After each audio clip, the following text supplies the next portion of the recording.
You can see the brackets. Oh, let me just join right here. Our first match is actually going to be Enlil versus Louis PTM. I'll post the brackets here for you. And run into here.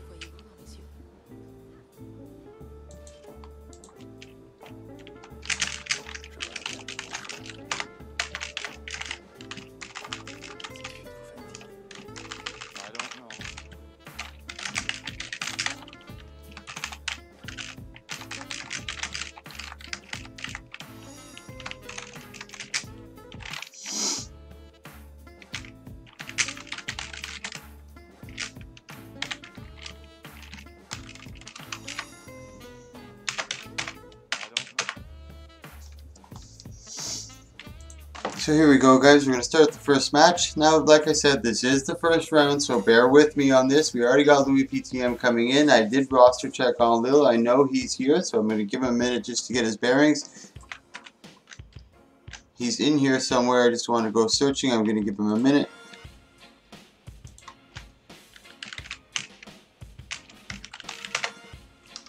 Let's take a quick look at Tyso over here. I'm going to post it one more time, looking for Enlil and so everybody can see the brackets at the same time. I believe that's Enlil. Let me take a quick look over here. Yep, that's Enlil. So this is our first match, and like I said, guys, I posted the brackets in the Twitch chat so you can see that. Now, Louis PTM is a strong Firebrand. He's played Firebrand in a lot of my tourneys, so I'm expecting good things from him. At least the quarterfinals, or maybe even the semis. He could push all the way to the finals. I've seen him get there. But there's a lot of strong participants in this one. It's going to be really good. There's, I think I ended up with 20 or 19 participants that totally signed up. So we got here the Mender with the Rune of the Traveler. We got Sword Focus. He's also running Axe with Shield. Let's take a look over here. Zeal. Okay, Zeal, Honor, and Firebrand a little more offensive. Let's take a quick look at Miss Chaos.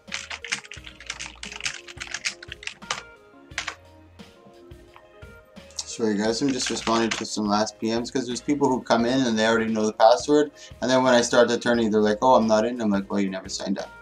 So now they'll know for future reference to sign up or whisper me. At least that's all you gotta do to sign up is just whisper me and I'll take care of the rest. So we got Illusions, Dueling, and Chronomancer on this one. He's also running with Greatsword and also Staff. Rune Exuberance with Barbarian. Very interesting. He's going for that a little more vital so he can have a little more sustainability. As you can see, he's sitting at 30k HP. We're just waiting for them to ready up. I'm not sure if it's Louis PTM. Let me just whisper them both so they both know. I'll give them a little nudge. There we go. Now this is going to be an interesting duel. It's going to be really hard for Mr. Chaos to do. He's got to be really careful with his burst. He's got to just kind of constantly keep some auto attacks on top of Tysa because he doesn't have that huge heal. He has those small little bursts that come out, and if you can get him to get through his mantras and get through his tombs, then he'll be sitting good. He's just got to kind of avoid him, mitigate. He goes into stealth right here, trying to get a little bit of distance between the two, and good job by Tysa staying around the no port, staying around the LOS areas, trying to put some heavy damage into him. He tries to get that gravity well on top of Tysa, but he puts down his wells. Good job of mitigating. He is not able to get that pull off onto him. Good pushback. Now he's trying to get some big bursts, and this is where you want to try to keep him, just putting down those big globs. So he goes through a couple tombs. Let's look at him already. He's already gone through one tomb. He's already gone through He's almost gone through his mantras over here, one of his voices of truth, but Mr. Chaos is just taking too much damage in the process. He's got to be able to kite him a little better. Mr. Tyso was able to stay on top of him and just pray and just keep dropping his symbols, the auto attacks, just a lot of cleave damage, and he's able to take game one. And just for the record, guys, this is the best of 3 series, so you're not out right away. But if you are eliminated, you are eliminated in the best of 3 series. We are in the first round of this series. The only other rules that we have in this is the class you start with is the class you finish with, and as well, just for reference here, these 3 specs you cannot change. So whatever class you start with and whatever 3 specs you have, you cannot change, but you can change all the traits. You can change all your utilities, your sword, your weapon, not your sword, but your weapons, your sigils, your runes, your amulets. You can change all of that. The only thing you can't change is class and the 3 specs. So let's see if Mr. Chaos makes any changes over here to his build. Doesn't look like.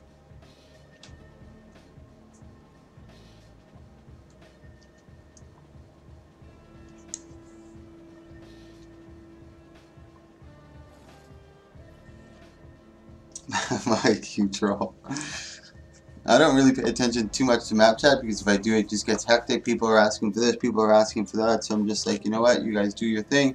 This is how it's going to be run, and we're just going to go ahead with it. And once in a while, and if there's something severe or something that's really important, someone will usually come into the Discord and be like, yo, Mike, something's up.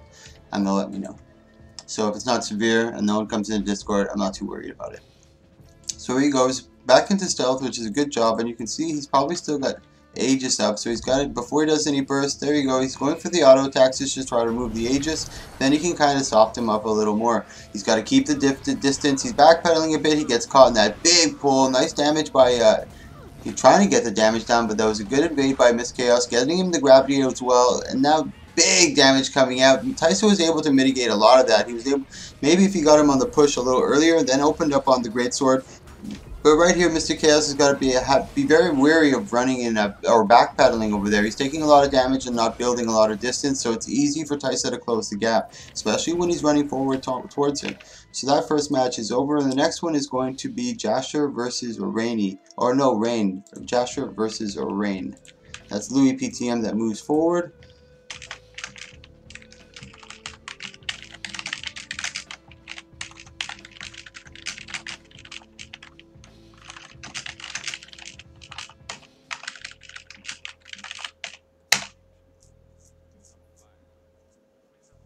Our next match, like I mentioned, is Jasher versus Rain. There's a Rain and there's a Rainy. So this is actually Rain. Let me just make sure and confirm these are the people that I want. Rain and Jasher. Yeah, these are both of them. This guy's actually Jasher's in my stream a lot. He supports me a lot. He's always in there chatting. Thank you so much. And hey Jasher, what's up? And Hytham, I think this is the first time I see him.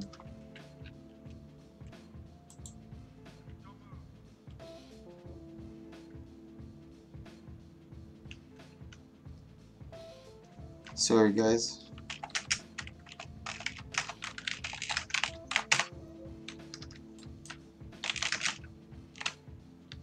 I'm gonna let him know. I'm just whispering these guys and I'm trying to find a substitute. There's one guy who said he might have to bow out, so.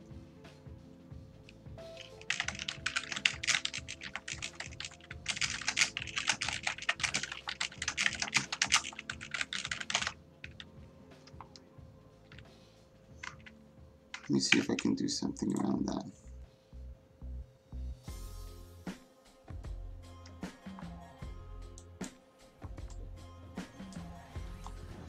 Sorry guys, I'm going to get back to the action here. I'll take care of that in the interim.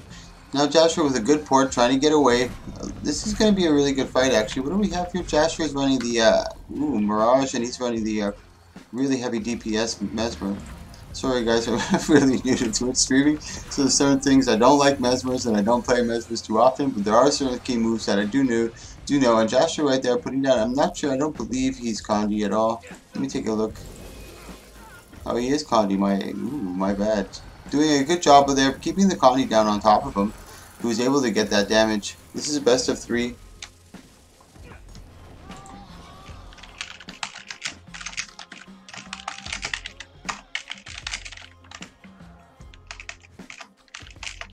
Sorry guys, I'm just trying to take care of this.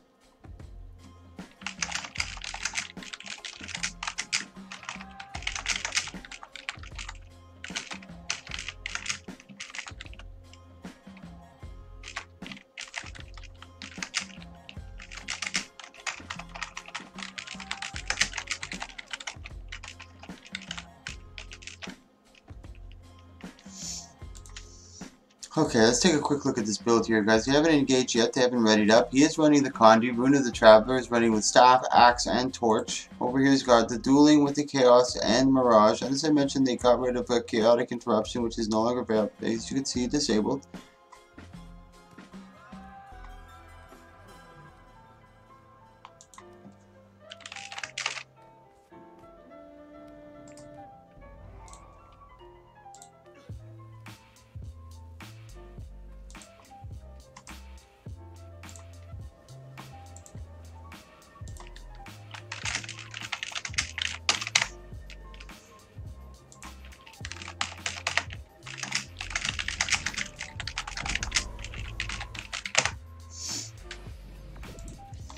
Okay, so here we go. I'm going to make a slight change to the brackets, guys. Just a quick little change up, because these two guys who don't want to fight each other, they fight each other all the time, and one of them is... Anyways, long story short, I'm going to switch the brackets a bit so they get to both fight and not have to fight each other, which is kind of boring for them. Anyways, here we go. Joshua trying to keep the pressure up. He's doing a much better... It's Hytham who's got to do a much better job. He's got to try to get... He tries to get him with the gravity well. That's because this is the second type of mesmer I see over here running gravity well. I don't see that too often, especially in my 1v1s. But he is a high burst mesmer that I actually don't see often either. So this is probably why I don't see the gravity well too often. Hytman's got to do a better job of LOS. He's got to get a little more distance. But that's actually Joshua who takes that game. Sorry for that, guys. I had a lot of little things going on the side. Good job by... It's actually going to be Valhor versus Anonymous now.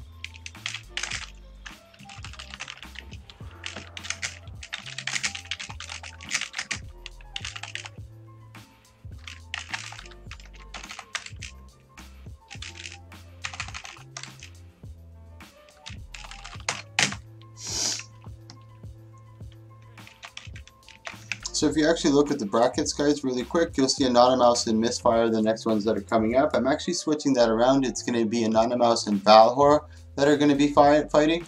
And then in the next match, it's going to be Misfire versus Crisis.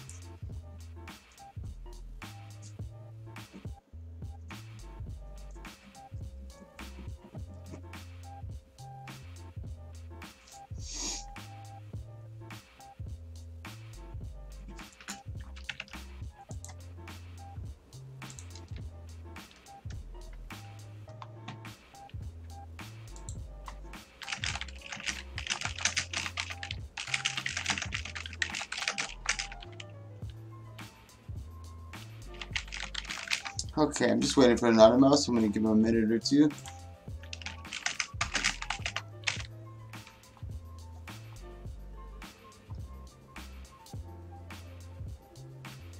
That should be imagined. And I'll take this moment to thank you guys for watching, guys. I really appreciate it.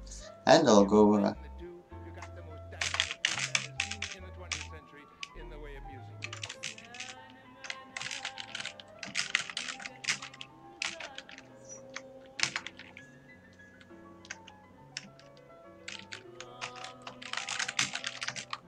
So there, Burning Man, no, not you, sir.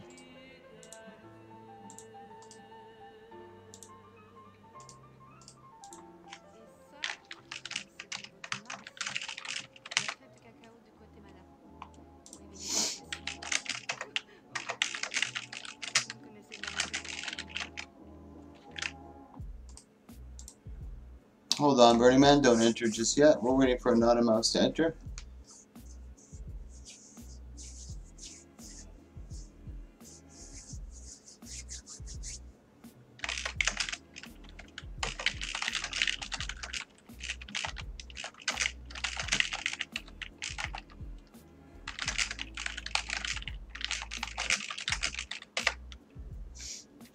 There he is, so he's in the match. So we'll take a look at Mad Martingham over here. He's got Spellbreaker, Defense, and Discipline, I believe it was.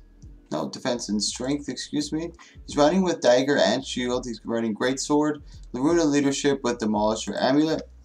Let's take a quick look at Anonymous over here. Carry On, running Truant of Traveler, Sword, Dagger with a short bow. He's also got Deadly Arts, Trickery, and Daredevil. This is going to be a really good match. Both are very strong competitors. This might... Let's take a look over here. He is running Condi, so it's not going to favor Mad Martingham. He might know that he's running Condi. He does have the leadership, so that's already one thing. He does have the Berserker stance, that's another. And he does have the peak performance over here from Mending. He's able to remove 3 conditions. This is a complete Condi duration removal, so for it's pulsing as well. So for 7 seconds, I'm not sure how long exactly it is. 5 seconds Berserker stance is.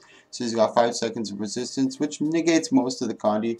He does have double cleansing sigils on his weapons over here, so he's going to try to do as much as he can, but there's so much Condi cover. It's the engages that's the engage that he's got to be careful for. That's the one that he's got to immediately block. He uses the mending to get rid of it right away. He does probably have the weapon swap.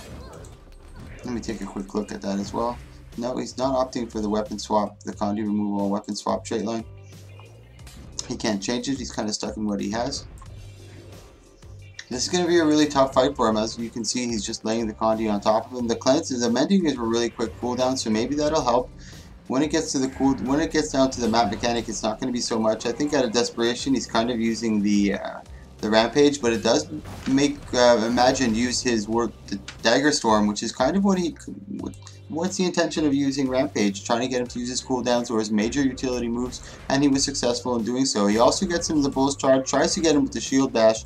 Maybe he got him with the whirlwind, but good job by Imagine by just mitigating that damage, porting out of the way, getting out there very, very quickly. Matt's doing really good considering it's a Condi Thief. Condi Thieves are pretty hard for a warrior to counter. He does have a lot of measures that he's taken, like I said, his rune and his double cleansing sigils, things of that nature. He does have mending coming back up. He got him actually in a really good stun lock. Now that he knows that, you can see that, there you go, and that's exactly what I was about to mention.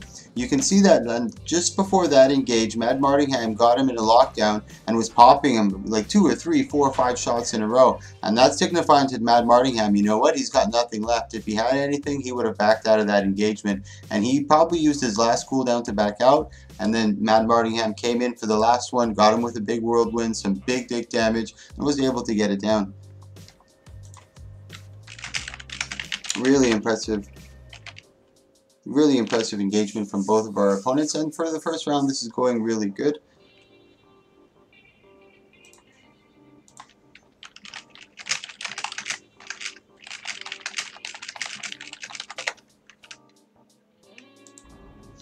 Let's take a quick look at Imagine to see if he made any changes. Still looks like the same over here. I'm not sure if he made Deadly Arts, Trickery, and Daredevil. I don't think there was any changes made over here. This is going to be a really good fight. I'm excited to see this one, that's for sure. Really good job, but like I said, I don't necessarily think that Matt has the advantage in this, especially with so much Condi. He did change a couple things in his build to negate it. Imagine trying to get the port up to him, and he does eventually get up the port, but now Matt's got to be really careful with these engages. He's got to dodge roll, be very preemptive on the dodge roll. As soon as he sees any sort of movement, kind of just dodge to avoid that. It's really, really hard, but I've seen the likes of people like Anya do it really, really, really well. It was almost stunning to watch. Here we go, Mart's got a lot of Condi. He was able to clear that. Now he gets the dagger storms out already now, so maybe he can try engaging a little more. But really good job by Imagine, kiting away, just making Mad Martingham pay. He's mitigating a lot of damage by just pushing that W key, shooting out that short bow. Good stun right there, pounding it down some more Condi and some cover on top of it. Good disengage. Mad Martin has a little bit of a loss because of the way he's using the double tier. There's only one way for Mad to get up, and there's multiple ways for Imagine to get up and down. So it's kind of like his big advantage right here. Maybe Mad has to take it into a smaller area where he can kind of coax him into the spawn point. Something of that nature, I'm not sure, but right now this isn't working out. No, maybe he should have used that rampage a little earlier. Now he's super susceptible to Condi. There's not much you can do to get that poison off. That's probably going to be it for him right there. Good job. He's just hanging on by a thread. Down goes Mad Martingham. Good recovery by Imagine, really starting to change up his playstyle, and as I mentioned with top tier players, it's not only just their build that they can change, it's their actual playstyle, the way they use the terrain, how hard they engage, watching out for cooldowns, just being more attentive, watching the animations, and that's exactly what he did. Kudos to Imagine, very, very good play. Here we go into game 3, guys. For those of you just joining, I'll copy the brackets over here and you can watch them on the Twitch stream right there. I did make a slight adjustment in between two of them. You'll see Valhor is actually fighting Anonymous now, and Misfire is going to be fighting Crisis. You don't see that reflect on the challenge bracket, but I wasn't able to change it. It was later into the bracket that I decided to make the change. So just for the reference, it's Valhor versus Anonymous and Misfire, who's going to go against Crisis. So here we go with Mad Martingham. He's better engaged this time. He was able to avoid and avert the first one. Now he's got to try. I think he should use his rampage a little earlier on this one. You know what I mean? Get onto the no port spot. Maybe bait out one or two of his big little Condi drops. Like I said, guys, I'm new to Twitch, so I don't know all the names. That's why sometimes I'll have some special guest casters that'll actually give us some insight onto all the little animations and the little things that are happening. I'm just trying to bring you out some content, and I think we have some good content here today. These really good matches, and a lot more that are coming. That 9 stack, 10 stack of bleeding, that's just too much for Mad. And as I mentioned, the Warrior doesn't have too much an advantage, and I was really surprised he was still even to get that first match. So that's another mouse that moves forward. Our next match is going to be Burning Man versus Crisis. He actually goes into Rampage to try to get the kill. He can be very, very, very deadly in Vengeance. I've seen some Warriors win their duels and win their series in Vengeance. It was very, very clutch. And people are like, can you win that? I'm like, yeah, of course, he got the down. He didn't get the down, he did. Game, set, match. Next match is going to be Crisis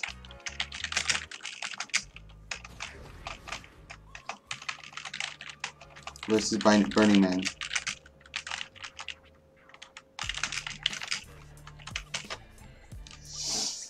Thanks for watching, guys. I really appreciate it. If you like this type of content, I put out one tournament, 1v1, 2v2, 3v3, or a 5-man in-houses, or I even do Fashion Wars content. I do at least one of those each day. I've only been twitching for a little over 3 weeks now, but if you like this, click that follow, click that subscribe. It is September, so it's only half price off, man. And you can see when I'm doing these events. So thank you so much either way just for watching, guys. Let's take a look over here at Crisis, what he's running. He's running your classic. Hey, yeah, thank you for that follow, Gaxper. I really appreciate that. When you guys click, it's kind of like encouraging me to keep going and continue what I'm doing. It's that pat on the back that I need. So thank you so much for that. Thank you, thank you, thank you. Big ups. So let's take a quick look over here at and yes, you guys are the best. Thank you, Louis PTM. He's actually in the tournament. He's the fireman I was talking about today. So thank you so much for that follow, bro. I appreciate that. So here we go with the Crisis. He's running your classic. Yes, you guys were crazy. I really appreciate that. Shao. Shao's also in. That's Equivocoke. He's another really strong Revenant. I'm really excited to see how he does in this tournament today. Thank you so much for coming, man. I appreciate that. Woot woot. I'm really excited to see. There's a lot of top guys in here that are going to, it's going to be some interesting duels. I think you guys are going to be happy with it. So here we go. Radiance Valor with Virtues. He's also running a, ooh, I like this. He's running Hammer. I'm not a huge fan of Hammer, but I like when people run it. I just like the damage it puts out. And if you're able to use it, it really flows really smoothly, but it's clunky at first if you're not familiar with it. Strength over here with Sage Amulet, Sword and Dagger. He's running Arcane Water and Weaver. Okay, interesting. So he's going for the high damage DPS. He's got to be really careful. This is kind of like an in it to win it. You got an all or nothing thing. I don't know who this is going to favor. I think it would favor the Guardian because he does have a lot of blocks and blinds, and he does a little more sustain than Burning Man, I would think. Maybe I'm wrong on the type of maybe I am wrong on the type of belly that he's running. But he is taking a lot of damage. Let me see his amulet over here. Oh no, never mind. He looks kind of like a Fire Weaver, but not. Maybe you guys in Twitch chat can enlighten me on that. What is this build here that he's running? That's game one that goes to Crisis. As I mentioned, it's probably easier for him. He does have a lot of Condi Cleanse consistent. It's Arcane Water Weaver. Let me see what you guys are saying in there. Unfollows, then refollows just for some praise. I thank you so much, everyone. Even you, Soro, even subscribed. Whoop whoop. I really appreciate that, guys. I just put out content every day, and it's from you guys. You guys are the ones who are in it. You guys are the ones who are participating. You guys are the ones donating. This is the prize pool is all donations. The people that are in this are all volunteers. Everybody, like everybody. This is all volunteer stuff, man. This is all the community coming together. So big ups to all of you guys. Thank you.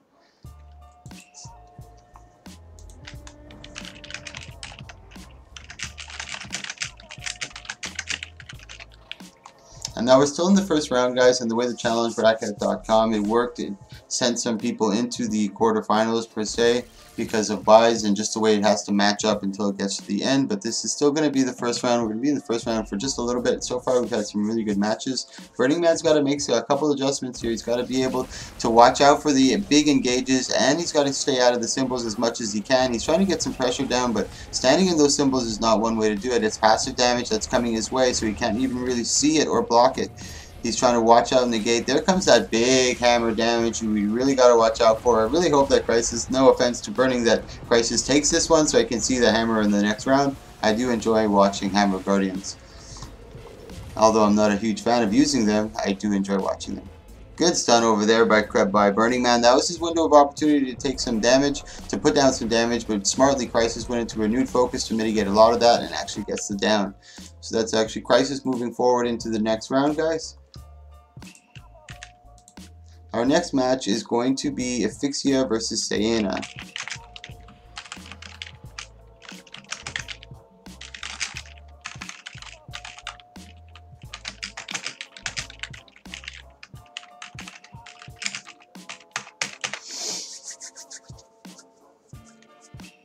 And for those of you who just joined, I'll post the brackets.com for you so you can see it and follow along with me if you so choose.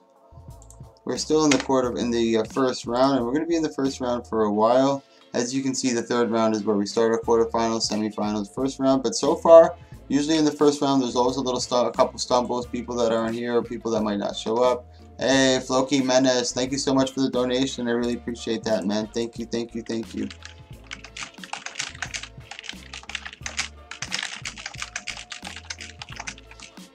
Thank you. So we do have them. Let me just confirm that I have the right people that I want in here. I hate when the two wrong people enter, then they do a whole duel and people are like, what? That wasn't even me. So let's take a quick look. He's running Spellbreaker, Strength, and Discipline with Spellbreaker. He's running Melandru. Okay, that's interesting. Demolisher. Usually I don't see that too often on them. Axe, Shield, and Great Sword. Let's take a look at Cadurna over here. He's running Condi as well with Right Nightmare over here. He's running Sword with Dagger and Shortbow. Deadly Arts Trickery. Now, good engage for him. This is a bad matchup. Well, Spellbreaker has a little more in the ways of Condi Clear. I believe Spellbreaker has a little more Condi Clear, but not enough that he would be able to negate the amount of Condi that comes out from these type of thieves. It's just disgusting, in my opinion. And you're gonna see him just spit them all out on top of him. This is a good spot that Cadurna wants to be in. He's got the high ground. He can easily disengage and engage when he so chooses. And the warrior, like I mentioned, has only got really one path, but he got him in a big bull's charge. Good port away from by Cadurna that really literally saved his life. That was the bull's charge, I believe. Yeah, and he's also running Mending, just like you saw Mad running. And this is pretty much a mirror matchup that we saw before. But it's actually a Spellbreaker this time. I think Matt was running a Core Warrior, I believe. Maybe if Matt's watching, he can correct me. Matt's watching, correct me. Luciana doing a really good job right here, right now. Now, like I mentioned, Cadurna's got to kind of, there you go. But unfortunately, he's got the Mage Bane on him. If he was able to pull it, that's going to be endgame over here for Cadurna. He comes in with the rush. He's not able to get that. And he also misses the Arcing Slice. But he does come in with just the ones just trying to pound on top of him. Good job by Cadurna out of desperation. He did mitigate two big moves in there at the end. But it just wasn't enough. He's got to be able to use that terrain, like you saw. Like as I mentioned, the warrior only has a lot of like single line gap closers such as Rush or Bull's Charge, and if you put even like the stairway rail in front of him and he gets caught on it, he can't really close that gap. So there's a lot of little things you can use to keep that warrior away. They do have a lot of mobility, ways to break immobilize, so it's hard to stop them. But if you can stop them by using, like I said, the shoulders or any little LOS pit, or even like a little, oh sorry guys.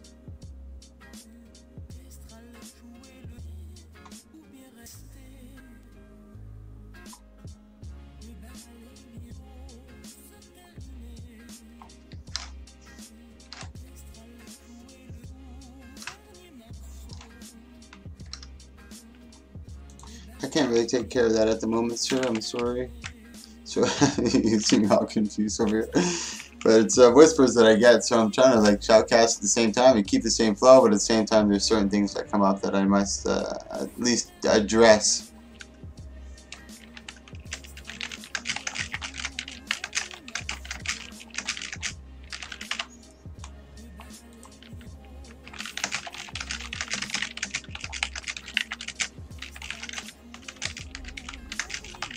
So here we go again. Luciano's coming in hard. Cadurna's got to be much more attentive. Now he's just got to poke and get out. Poke and get out because this is where the warrior wants him to be, right close and in front of him where he can get down some damage. He does go into Dagger Storm, but I think that was a little preemptive. He shouldn't, maybe save this for something a little later. He's got to be really careful. He's also in Rampage over here. This is not something you want to fuck around with. You just want to negate it and get as far away from it. Let him just, and that's big damage coming out. Luciano takes that one.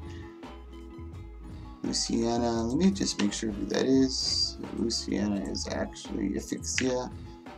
So Asphyxia takes that one, guys. Our next match after this is going to be Shao versus. This is going to be a good match too. Ooh, I'm excited for this one, bro.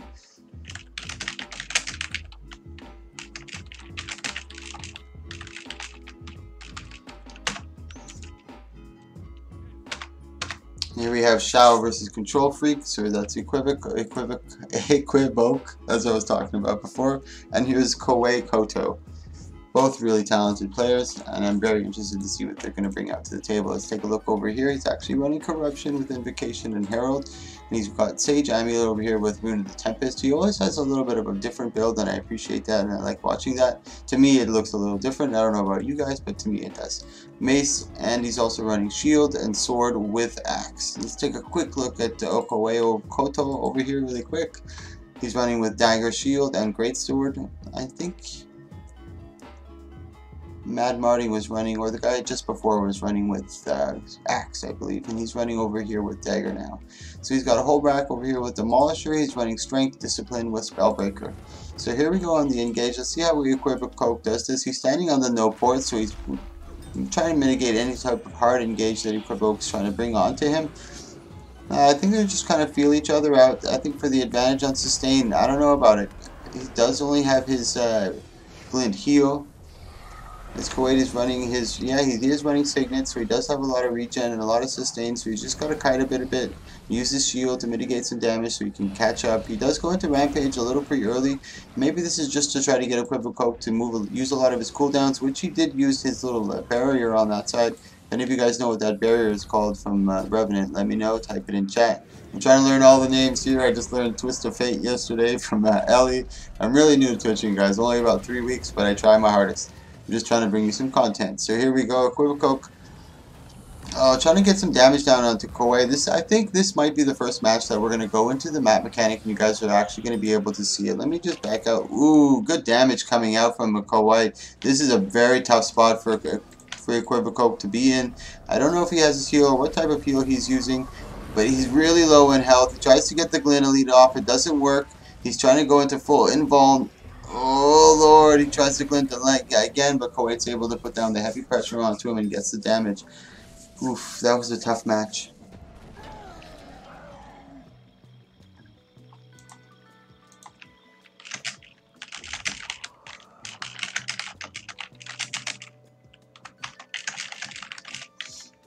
And just for the reference, guys, our next match after this one is going to be a Red Electro versus Anarchy. So it's going to be Red Electro versus Anarchy after this one.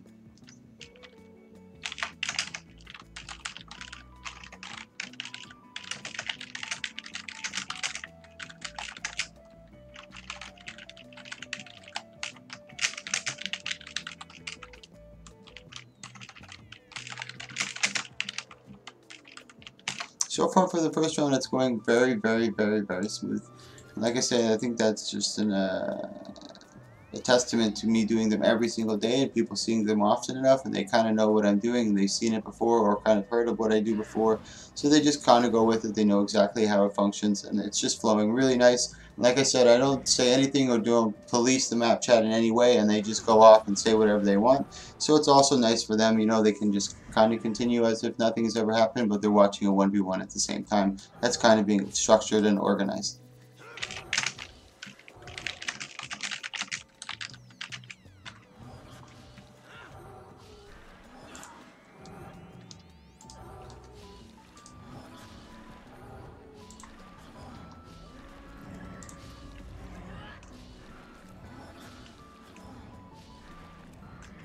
Quick.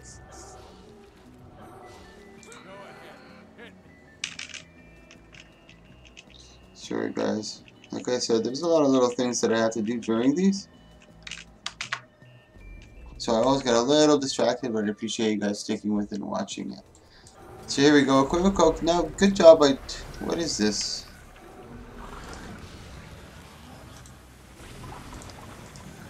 This is not who I wanted over here.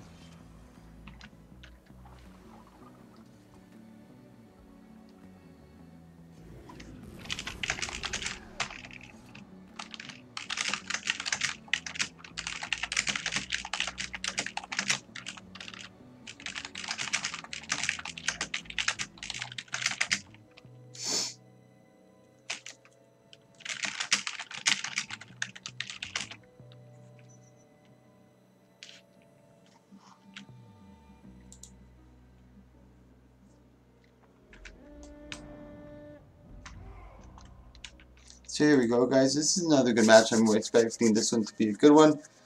And this is why I always try to see who exactly is inside there and who isn't.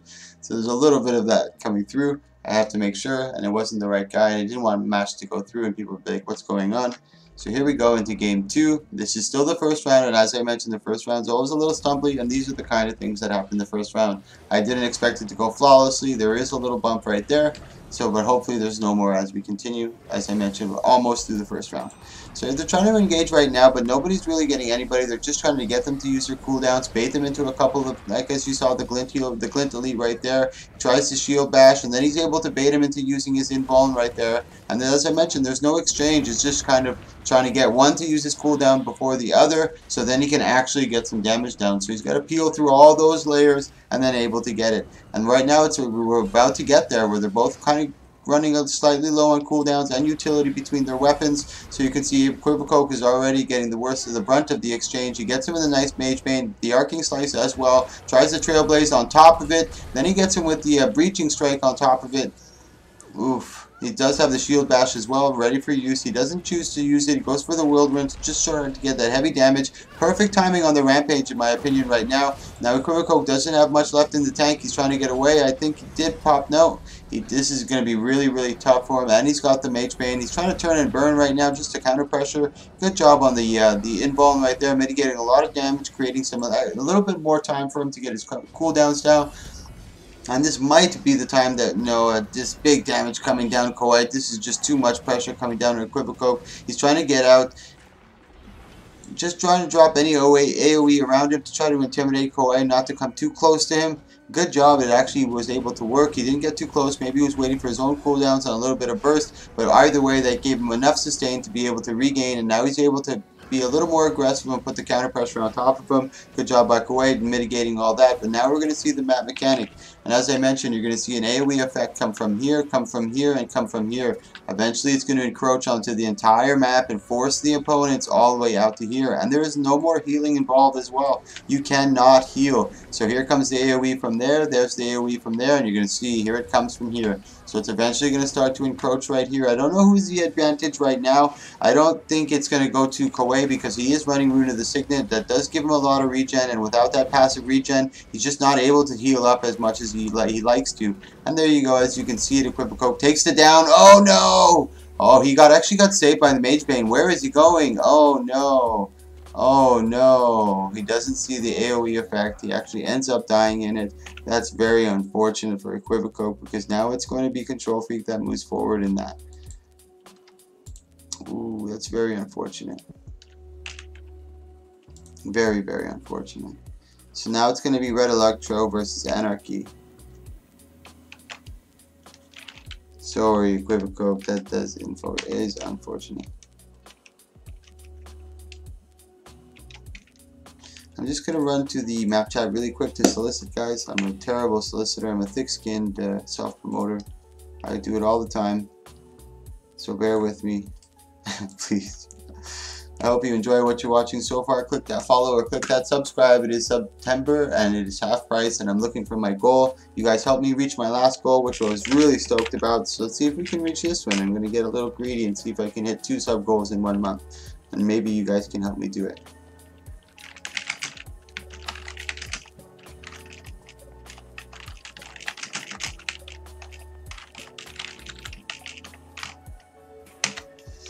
I'm coming right back, guys. I'm going right back. Hey, how come there's no password in there? Maybe that's why everybody's entering. Yeah, there's no password. It's completely open to anybody, but whatever, I'll allow it. Nobody's really making a fuss for fuss. Resident Magic has been in a couple of my tournaments, and the last 2 or 3, and he made a stunning performance. He was really, really, really good. I really liked watching his build and watching him play. He was very clever with some of his moves. Toxic Illusions, I'm sure I've seen him a couple of times, and this is a lot of mesmers in this tourney. I'm surprised. Usually I don't see them very often. Take a look at my highlights video. You'll see all of them.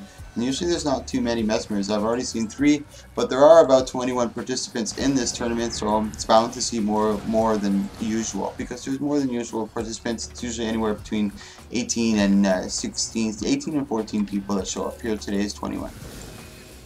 A lot of Condi. Ooh, he's not able to clear that. Toxic Illusion ends up going down. Let me take a quick look at Resard, and there you go. As I mentioned, Resard taking the win. He's a very strong Mesmer. He just blew me by surprise. I was when I usually promote for tournaments, I'll go to Lions Arch or Lions What a Den or whatever that PvE place is. And then I'll go to Radisum, I'll go to Divinity's Reach, I'll go to World v World, and I started promoting in these places, and I started to pick up all these random dudes that I never knew or saw PvP, and they actually blew me away. They did really good jobs, and I'm really happy that I've gone to these places, and now you guys get to see them. So hopefully he's able to move into the quarterfinals over here. Let's see if Toxic makes any changes to his build. Dueling, Chaos, Mirage, nope, still the same. He is going for the condition, and I think Resard is well going for the condition. Just slightly different builds here.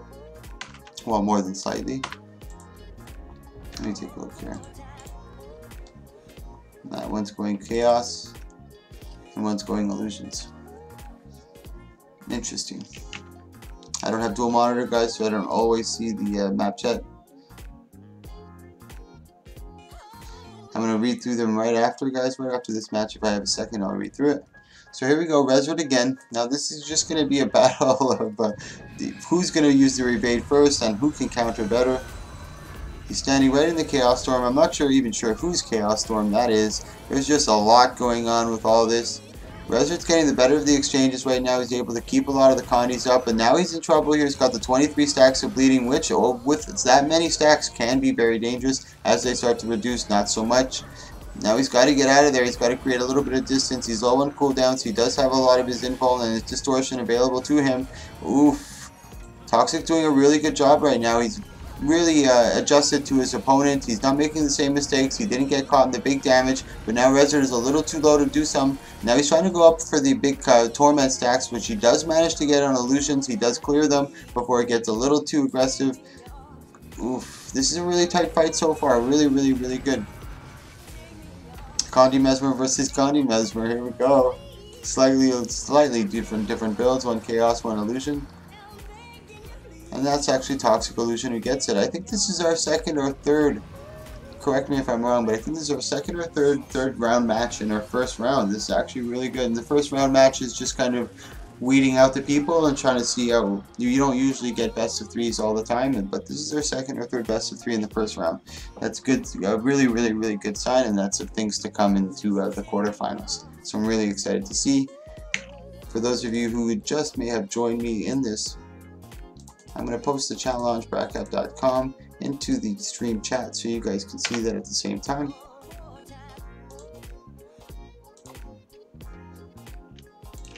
This is game 3. Resard's got to be careful. He can't go through all his cooldowns like he did before. A little complacently going through them very, very, very, very quickly.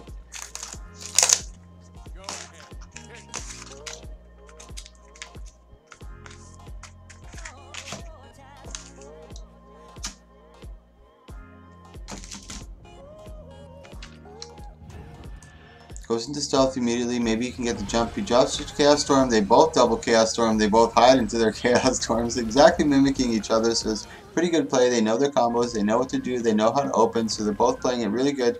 So we're going to go down to who makes the most mistakes really in this. They're both equal skill in my eyes. Look at this. Even the health bars are kind of similar. He's got a couple more Condis than he would like to have, but now they're kind of evening out. Good job on the torment stacks. Oof, good job by Resard. That was just a big flurry of battle right there. Really, really, really interesting. None of them kiting away, just going in for it. And that's exactly what you kind of see in a Mesmer battle. It's not too much of fist swords flying around. It's more kiting around, trying to get those Condis on top, getting those clones up.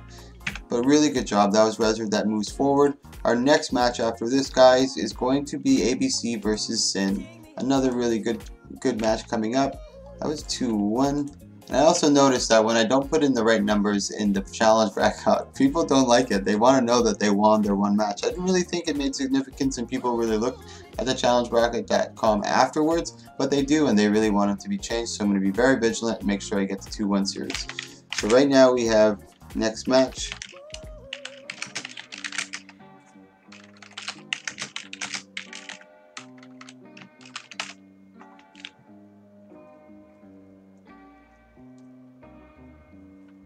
think Rainy's in here.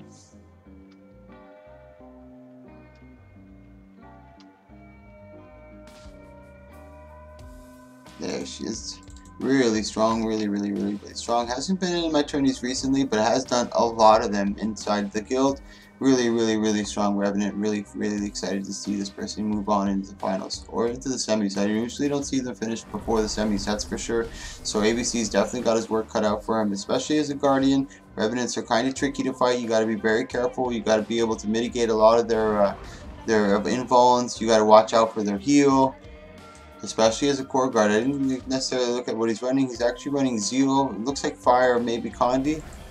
No, he's going with more damage DPS. He's got to watch out for that big burst coming in. Good job by Rainy mitigating, getting the better of the exchange. He goes in to use his renewed focus. Tries to get the leap of faith down. He's actually running Torch with the sword and not focus. Big damage coming out. Rainy actually takes the wind. And as I mentioned, Rainy is really strong competitor to watch throughout this tournament. ABC's got his work cut out for him. He's got to be very careful. He's got to really bait Rainy, and we got to bait Revenants in general, but to try to bait Rainy is definitely really hard.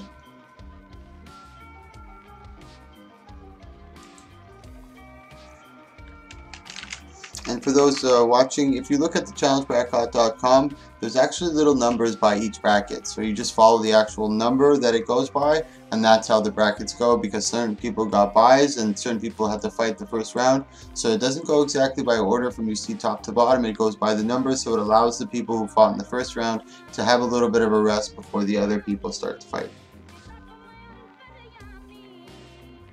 No problem. So let me take a quick look at his build. He's running Greatsword over here with Sword Torch. He's running Valkyrie Amulet, which used to be really strong for Guardians. Actually, still pretty good. It's just the precision that you're really missing out on. And he's running Rune of Strength over here. He's running Zeal, as I said, Valor. Let's take a quick look at Rainy before this fight actually engages. I think Rainy's going to go for no. And that's just a little bit of that bait. She was able to bait him down to just into the distance that you wanted. So you saw him run around, run away, come back, run away, come back, just until he got to the right distance support, and then came in with the heavy damage. Knew that the Aegis wasn't up, took advantage of it, and just clobbered him. Our next match. Oh, it was okay. Hold on, that was actually Sin that takes that one. I gotta keep track of these numbers. I'm actually going to number 9, which is actually me. Versus Louis PTM is the Firebrand.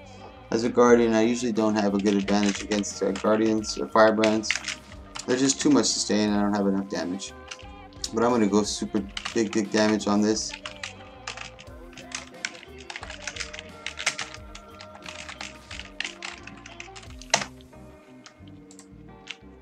I don't have a choice. Going big or going home, man. Oh, this is what I run over here, guys. Zeal Radiance with Valor. I also run with the Greatsword, Sword Focus. I was running Rune of the Links before, but I'm going to change that for Rune of the Strength right now. And I'm just going to go Berserker, fuck it, because why not? It's really hard for me to beat Firebrands, and he's a really good Firebrand, so it's going to be really tough. So the only thing that I'm hoping for is that I can catch him really quick, you know what I mean? I just get, because he can heal, but he can't heal in that big burst that you expect, that just giant burst. So he only has these little baby heals, so if I can just get him, catch him really good with a big burst, and then just keep him down there, that's what I'm going for. It does have Aegis, so I'm going to probably port in with Judge's Intervention, use my Zealots just to get rid of anything he may have, and try to get him to use a couple cooldowns, making him think that I'm coming in for some big damage. So here we go, Zealots, there goes the Aegis. He drops a little bit of a symbol, I gotta stay away from that. I gotta be careful, I can't just go in like a madman. I still have a lot of health, I still have a lot of cooldowns. I gotta kind of reset a bit. Just take a breather, Michael. Just take a breather. He's coming in. I want to wait for my sword swap. Oh no! I have no choice. I'm in big trouble here. Big trouble. I'm trying to wait for my sword swap, but I'm not going to get it. I got him in the Binding Blade, which is kind of nice. Just too much damage.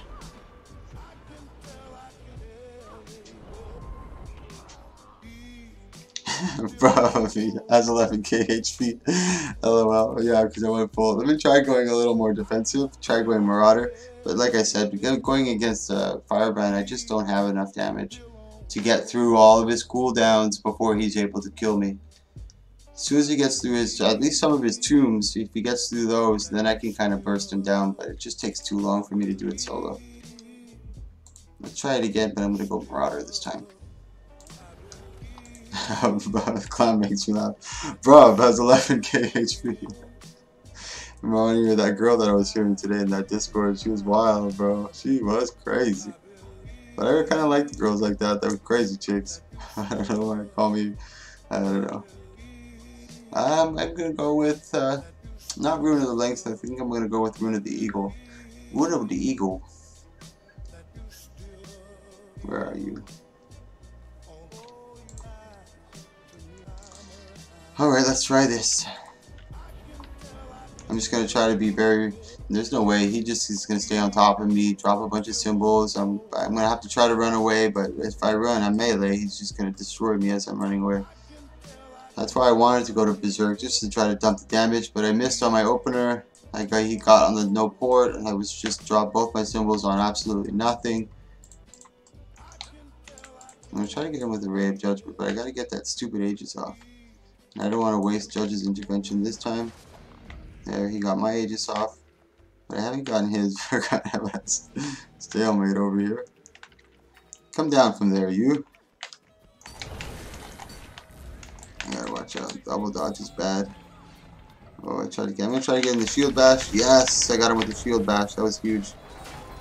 That puts the pressure that I want down on top of him. But I'm not able to sustain that. He's just too fast. He's got the slow on top of me. This is where things get a little dangerous.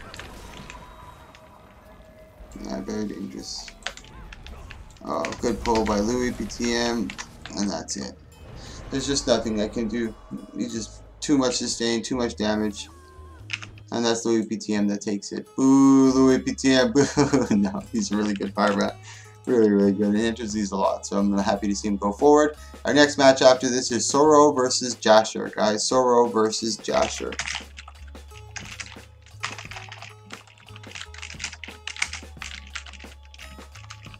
If he was a lesser firebrand, maybe I would have had a better chance, but strong firebrands, no way. I cannot get them.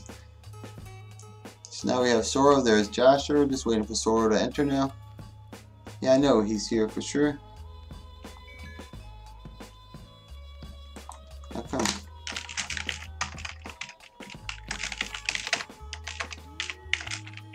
Oh, I gotta make room for him.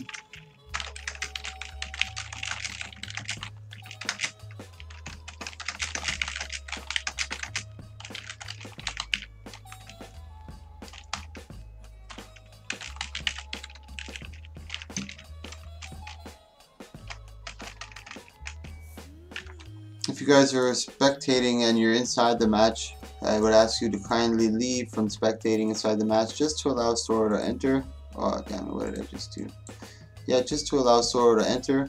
He can't get in because the arena is full, and I foolishly didn't put a password on it because I'm an idiot. So I apologize for that.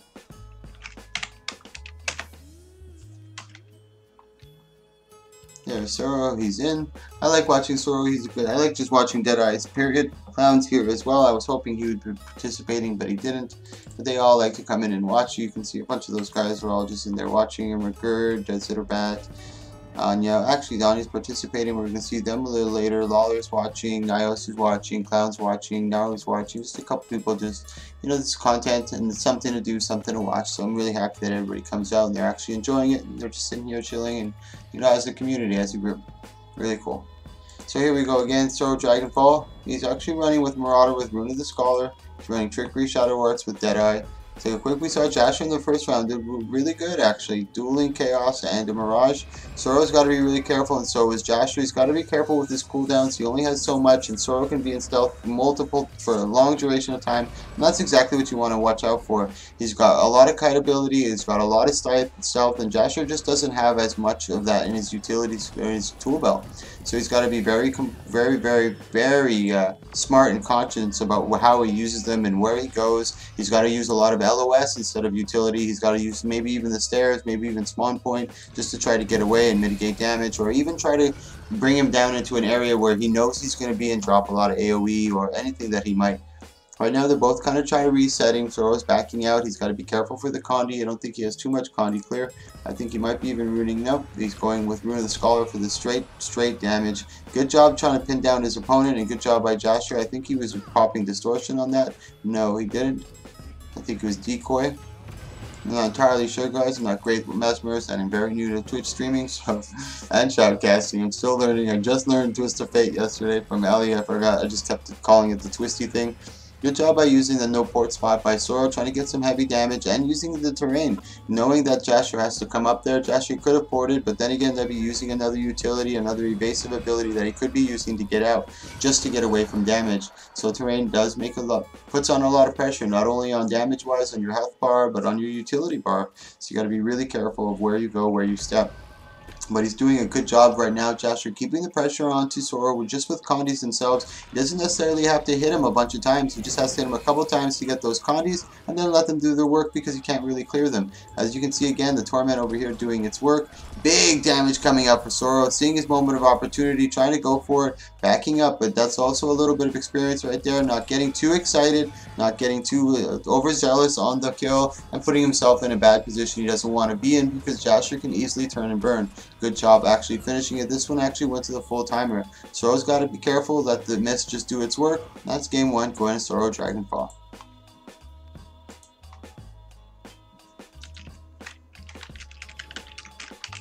Sweet, so I have a sub in case anybody doesn't show, and I'm actually kind of excited if someone doesn't show. I want this participant to enter, just so we can get that extra body, and like I said, I like seeing these type of high tier players fight. It's very entertaining to watch, and it's also good for other people who are looking to learn these builds or try these builds. You'll have the opportunity to see these guys in action. I'll do my best to try to keep up with the action and shoutcast it for you as well at the same time, but there's no guarantees I'm perfect at this here, guys. But if you like this type of content, click that follow, click that subscribe. It is September.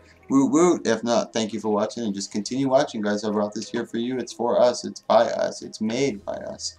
So here we go. Game 2. Jasher did a really good job. He had a couple opportunities, but he wasn't able to capitalize. That window of opportunity came and closed really quickly, and that's what happens with higher tier players. They tend, when you start to get to higher skill, the window of opportunity, instead of being 1 or 2 seconds, is now like 0.3, 0.5 seconds. So you really got to capitalize on that when you catch it, or when you see it.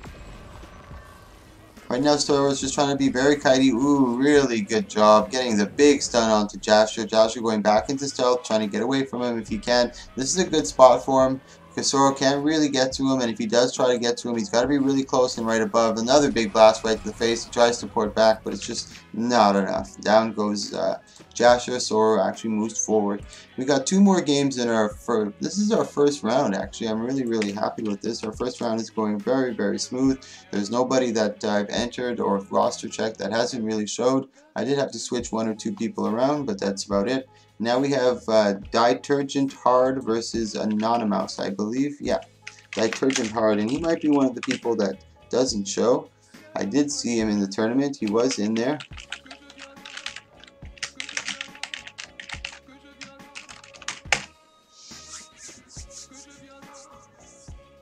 Yeah, there's Zitterbait right there.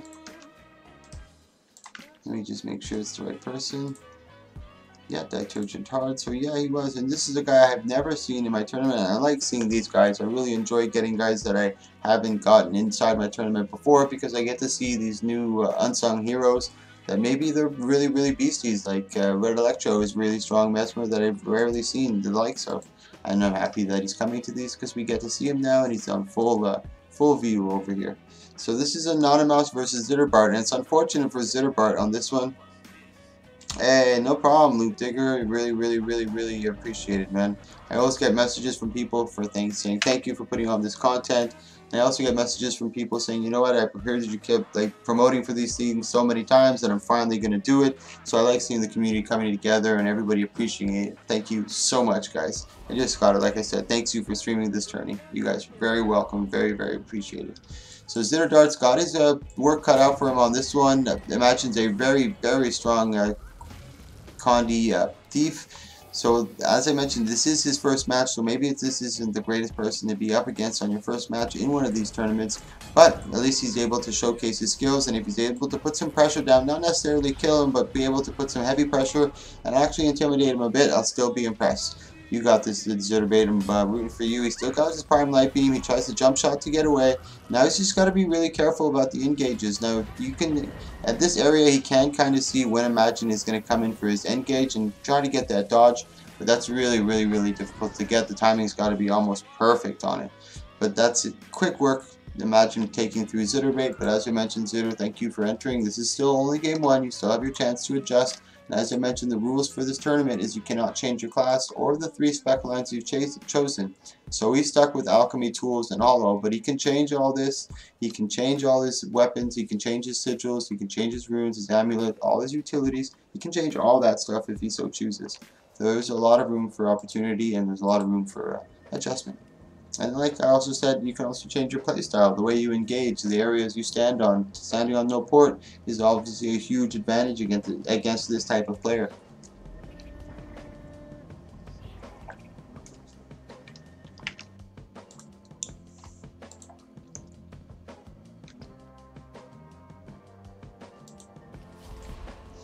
So here we go, guys, into game 2, Zitterbart versus Imagine. Imagine dominated that one pretty good. Let's see if Zitterbait uses the, like I said, the no port spot's a little more to his advantage, using the range to his advantage. He goes into stealth really quickly, maybe into hollow form. He tries to get the net shot, looks like a shot wave. He does get the shock wave, and he gets the lucky hollow leap onto top of Imagine. But he's able to mitigate that. I don't think he connected on the, maybe he did connect, but he stun broke and ported right out of it, heavily putting on some condis. He's got to be able to use that healing turret to try to mitigate it, maybe use the combo field as well to get some extra healing down. He gets the Corona Burst, but does 11 stacks of poison, really going to do its work, and I think down he goes. That's Anonymous moving forward into the quarterfinals, guys, and I think this is our last match. This is going to be our last match in the first round. So we've officially done our first round. Now I know that most people in the quarterfinals are here. It's going to go even faster than it did in the first one. I'm really, really, really, really happy with how that went. There was literally maybe 1 or 2 little hiccups or 1 or 2 little bumps. But other than that, fucking primo. I really enjoyed that. That was smooth to run, no stress. Thank you everyone for participating and doing that and really going along with everything. That was really, really cool. So now we have Anya versus Crisis. This is another good match. I'm excited to see this one. Oh, tell me this is gonna be a. Tell me this is gonna be a match. Tell me this is gonna be a match. Oh yeah, oh yeah. Depending on who wins this, we might see Anya versus Sin in this bracket. That's gonna be a really good quarterfinals match. That's gonna be. I'm excited to see that. Sorrow versus Control Freak. We got Anonymous versus Red Electro. Going to be another one. Let's take a quick look at Crisis over here. We saw. So here we go, guys. Radiance Valor with Virtues. He's also running with Hammer. He's got Sword. He's also got his Focus. Where are the links with Marauder? Oh, I still have that little spliff over here. Sweet.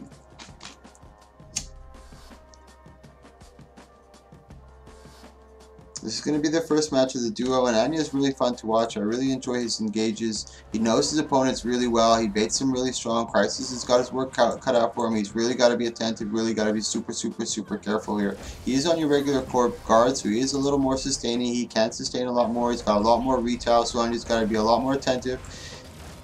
Here he goes, already dumping some heavy pressure. I don't know if the shackling wave has already been put up. He's trying to stay inside his little ring of truth. I'm not sure what that's called on the Guardian.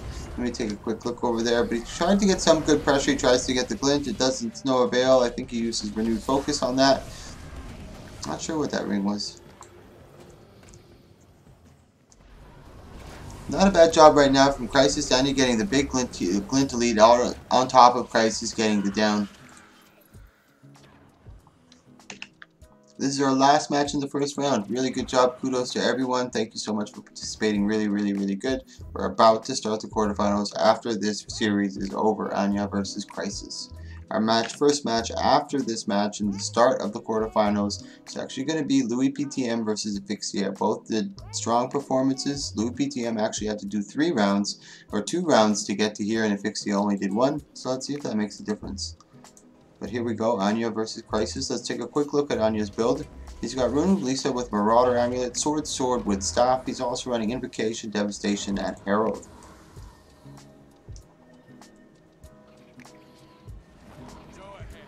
Like I said, guys, I don't have dual monitor. I'd love to see what you're writing, but I'd like to see the action as well. The dual monitor is coming very soon. I was supposed to get it a week ago, but then someone convinced me, you know, wait for Black Friday, wait for a bit special so you can get something really good and something that you really want instead of something you just need momentarily. So that's what I'm doing. Big damage coming out from Anya. Crisis trying to do anything to get the damage down, but as I said, he's got to try to bait him into using a lot of his CC, which he did a pretty good job. I think he baited that Glint Elite. Yeah, that was definitely a stored Glint Elite by Anya over there, so it's ready for use whenever he needs. Crisis is in a little bit of his trouble. Let's check his cooldowns. They're both kind of low. The Glint Elite has been used or hasn't been used. Oof, really good job by Crisis keeping the pressure up. He's just got to, can't get too far away. Oh, nice port back up, and he gets the down on Anya. Really good job by Crisis. And what better way to finish our first round in a Game 3 series. This is our 3rd or 4th Game 3 in our first round of this tournament. Really exciting. I like seeing that. I think there's about 21 participants in this tournament today. I was expecting to get about 15, 16, but near the end there was a big flurry and a lot of people were like, let me join, let me join, let me join. And for those of you who say, oh, they only do it for the gold, there's 150 gold only in this, and it's split between 1st, 2nd, and 3rd. So everybody just wants to be here, they just want content, they just want a duel, and we get the opportunity to see some of these really top tier guys fight, and we get the opportunity to fight some of these top tier guys. So it's really cool. It's a really nice environment. Nobody's too mean or too aggressive, but if you're going to talk in map chat, be ready for some salt and be ready to, you know, take the licks that you give out. Map chat, it's no hold bar. I let them do whatever they want in there. So here we go, Crisis versus Anya. That was a really exciting first match. I was really impressed by Crisis's performance on that.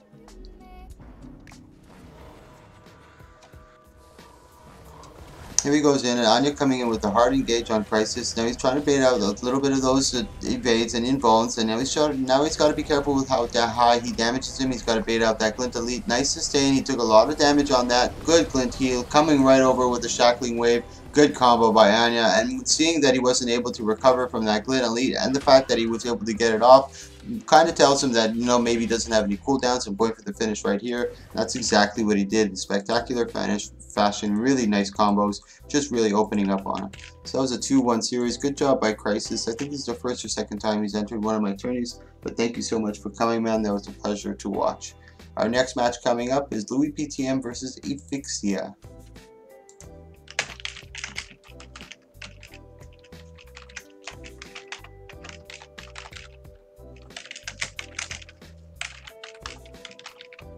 I do have a couple subs sitting in the wind, but this is the quarterfinals. I don't think there's anybody that's going to be backing out at this moment. I think it's going to be everybody that you see should be joining. I'm going to give him a minute or two to see what he needs. Yeah, there he is, Luciano, the keeper. He's actually running, he actually fought the Condi Thief. Did he fight a Condi Thief? I'm not sure what he fought, or maybe it was the Condi Mesmer.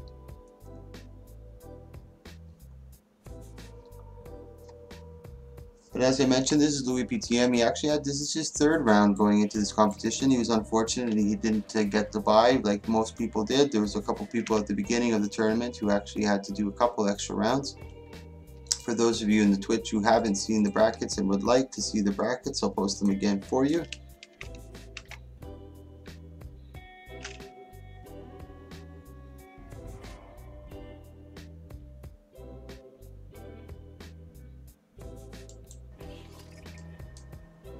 So here we go with Taisa versus Luciano. I was able to look at his build. Let me take a quick look at the Spellbreaker here. Strength, Discipline with Spellbreaker, and he's running the Axe with the shield. The other one's running the Dagger, Great Sword, and he's also running with Melandru with the Stun Break. Trying to get rid of that push and pull combo, trying to reduce that duration, trying to go in with the heavy 100 Blades, trying to get through a lot of his blocks, blinds, and his shield wrap. Good job on the whirling, good job on the engage for Taisa, getting the better of that. But Luciano's got his mending, and it's 11-second or 12-second cooldown, really quick, and he still does have his rampage. So what he wants to try to do is get him to use a lot of his cooldowns, not get too low. I would have probably used my heal just before that rampage. You saw his heal about to proc. Maybe pop the heal, then go into rampage. By the time you come out to rampage, your heal's back up again. But those are little things that could, maybe he didn't notice it just before he popped it. He saw his opportunity and he went for it. Let's take a look at Louis PTM's cooldowns over here. Still sitting pretty good. Actually, no, he's gone through a lot of his mantras over here, or this mantra over here, his heal mantra. Bad news for him. He does have his heal mantra. He does have his more aggressive mantra, the Tomb of Justice. Let's see how he deals with it. He does go into Tomb of Justice now. He's trying to get that fire damage, anything he can just to try to sustain or try to keep the pressure up onto, this is a bad spot for Luciano right now. For Taisa, I mean, Luciano's just got way too much damage. He actually lands the Mage Bane and the Tether and the Arc Slice and the Bull's Charge. That was the Mage Bane, pulls him in the Mage Bane, lands the Bull's Charge, gets him in the Arcing Slice. That was a really good combo, really dirty. Taisa, like you saw, he had no more cooldowns for stun breaks or anything of that nature. He was in his Tomb of Justice, and that was game. Thanks for coming, Crisis. I really appreciate that, man. Another guy who just wrote, he's gonna go do some rights. He said, thanks for the tourney, man. Really appreciate someone to try to keep PvP alive. That's what we're trying to do. We're all doing it together, man. Hoorah! Thank you for coming, Crisis. I really appreciate it, bro. And I figure I play a fuckload, and I already do tourneys at the same time. Might as well learn some shoutcasting. And shoutcasting actually helps me and makes me learn the other characters a little better, a little more intimately, knowing their builds, knowing what what I'm going to be expecting when I fight, maybe a hybrid Firebrand or a Spellbreaker, what type of utility he's going to be using. I know he's probably going to be using Mending if I don't see that sigil or that signet of healing on him. Little things like that that really help when I shoutcast. And I'm also really happy that I'm seeing a lot more shoutcasters, and I don't really want to show you, but right over here I got a message from someone saying I want to start shoutcasting, and there's certain things I'd like to ask you, certain questions I see that you're capable of doing. Maybe you can enlighten me a bit. And you know, I'm starting to get all these type of things, and even yesterday, I was watching Naru's stream. He's like, this is the first time I streamed this long in a long time. He was streaming for a while, and those are the type of things I like to see, and hopefully there's still a little bit of hope left. You know what I mean? Start bringing some people back. There was even Helsiths in the chat stream the other day with Naru. I was really impressed. It was really, really good stuff. Everybody starts to be streaming. I see a lot more streamers, a lot more people posting their streams. So I think the crowd's just getting a little bigger. Nothing crazy, but it's a start here, guys. So here we go into game 2, I believe. Taisa's got to have a lot of, like I mentioned, there's a lot of ways for a warrior to be able to break the distance between him and his opponent. But there's also a lot of ways for Taisa to stop him from doing that, because he's on the ground. He's in one straight line. He doesn't have any jumps or leaps or anything major that can really close the gap. So if he uses just the terrain to mitigate a lot of that, even the Mage Bane, if he stands on the other side of something, he can mitigate that pull.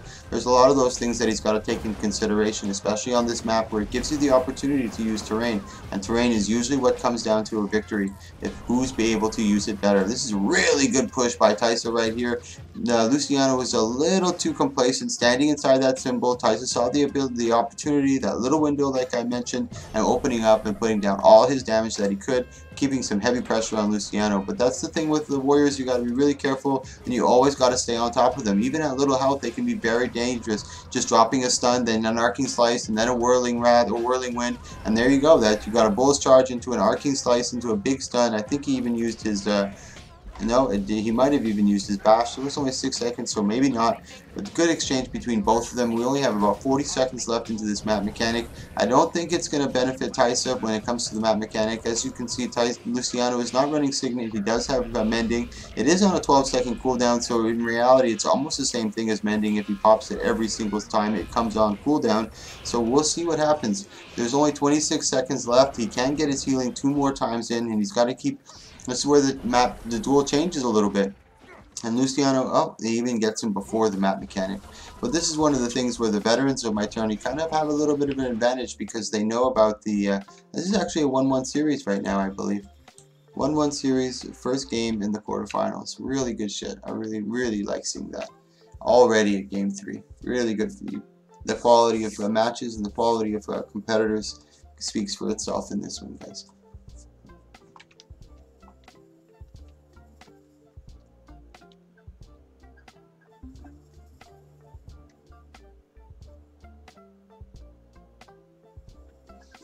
Like I mentioned, I don't say anything about match chat. I don't want to. It's too hard to control that type of chaos. You know what I mean? There's people coming in and out, and even if I try to like mediate it, it's just way too difficult. Oh, I don't think he knows it's.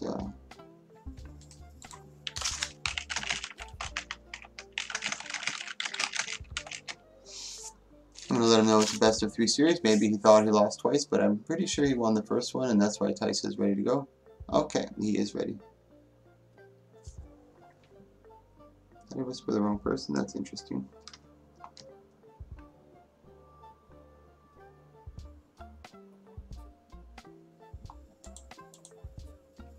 Okay, no problem. He's just swapping his builds, going through it when he needs to, so I'm allowing him to do that. And I don't mind it. That's why I allow people within rounds to take the time they need to transfer the builds or do whatever they do. He's doing a little bit of secret, so since he's doing it in a little bit of secret, I won't show his changes or what he did. I'm just going to let the match roll the way it should be. And that's what I'm usually I'll go in and check, but he's a little concerned that someone might be spotting him, so I'm not. I won't show it. There is a delay on the match as well. There's about a 10-second delay, so after we start the match, I think it'll be a little easier. But maybe halfway through the match, I'll show it. They actually got really close to the timer before, and I expected to go that far again. And I didn't expect Tyson to be able to sustain that long and be able to get that down, but he did get a couple good bursts. He did get a couple good connies down onto Luciano. He's coming in a little more aggressive here. He's trying to get him to bait him to use a little bit of his cooldowns. He does go for that early Bulls charge. It was a good job by Tyson using exactly like I mentioned, just the terrain to kind of mitigate that damage, because he landed the Bulls charge and he wasn't able to get his full damage down onto him just because of the simple fact that he was up on top of something a little too far away that he can reach. As I mentioned, the warrior has a straight line kind of thing where he can't jump, he can't leap over anything. Good job by Taysa, and this is what's going to come down to terrain. He's on the rampage right now. I'm not sure, he did have rampage before, I believe, Luciano. I'm not entirely sure, you guys can correct me. But Taysa doing a good job of mitigating most of that damage and actually getting the better of the encounter on that one. We got almost halfway through on this, and Taysa is sitting pretty comfortable. He does have only one tomb left, but he's not too concerned. He does have a lot of his mantra left. He did get a big chunk. Good whirlwind coming out. Nice push and pull down by Taysa though. Getting the condies up. Really good engage by Tyson, keeping the pressure, but he's also got to be careful, like I mentioned, with the warrior, super dangerous. Now Luciano's trying to run away. He doesn't have that healing signet, but he does have that kind of big burst, and it doesn't take him long for his cooldown to come back. Tries to catch him in the arcing slice. That would have been huge. But that was a pretty tough engage for Luciano to do right there. He took a lot of damage just in that rush. He should have been able to maybe just wait a little bit. Oof, this might be the end of it for Luciano. Good job by Tysa, getting him in that symbol, getting that pull, getting that push. These are all big, not only does it mitigate damage towards Tysa, but it gives him a big opener for most of his damage. And him landing these consecutively is really huge for him. He gets a lot of cooldowns, he's able to mitigate the damage and keep the pressure up onto Luciano. And there's only 15 seconds left in this match, so there's no more healing. He does get the benefit of getting that one last mending off, which he does do, but he's going to be going into this half health, if not even more if he takes more damage. He's got to get some big burst out onto Tysa right here. Ooh, that was a big Bulls charge. Unfortunately, he wasn't able to capitalize. That was really, really unfortunate, especially just before the map mechanic, where you want to take full advantage, put as much burst down as you can, because after the map mechanic, oh, good luck, good job by Luciano, saving the actual rampage for the end of the match. He's got to watch out for any condies that he might have. He is running berserk. He's got to watch out for that pool now. That AoE is what's really, really, really dangerous. I don't think he sees it. He does, he backs out, but he goes right into the shield wrath. He jumps right into the pool. And this is one thing, like I was mentioning, a little bit of an advantage for the guys who have been doing this for a long time or have been in a lot of my tourneys. They know the map mechanic. They understand it. They've been through the sorrows of, oh my god, what the fuck is that thing? I had no idea there was a fucking AoE, and they end up dying and losing their tournament. But these are the unfortunates of learning. The School of Hard Knocks, man. Welcome to the club. So next up we have here, guys, Sorrow versus Control Freak. This is going to be another really good match. I'm excited to see this one. Both really good competitors. I don't know how Sorrow as Control Freak is going to be able to... oh, I don't think it's Resurrect Magic. Is it Resurrect Magic? No, it's not. You Resurrect. It's not Resurrect Control Freak. Let me just make this quick. Nope, that's Red Electro. Not you, Red Electro. It's going to be Control Freak, I believe. There he is, Okawai Koto. Let me see here. Yeah, that's Control Freak. He was a really strong Spellbreaker that we saw in the first round. I think he's the one who's running Dagger. Yeah, Dagger with Shield. He's running Great Sword, Strength, and Demolisher. He's got Strength, Attack, Strength, Discipline, and Spellbreaker. Let's take a look at Sora over here really quick. He's running with Trickery, Shadow Arts, and Deadeye. He's got also Rune of the Scholar with Marauder Amulet. He's going Marauder. I don't know if he went Marauder last time, but he's going with a little more Vitality for a little more sustainability. Because that warrior is going to be coming in with big damage. He needs to be able to just survive that burst. Even if he has a little bit of health, he's able to kite away, go into stealth, regain, catch his breath, and re-engage. He just needs a little bit of health to be able to survive that burst. But this is not going to fail to disappoint. I think this is going to be a really good match.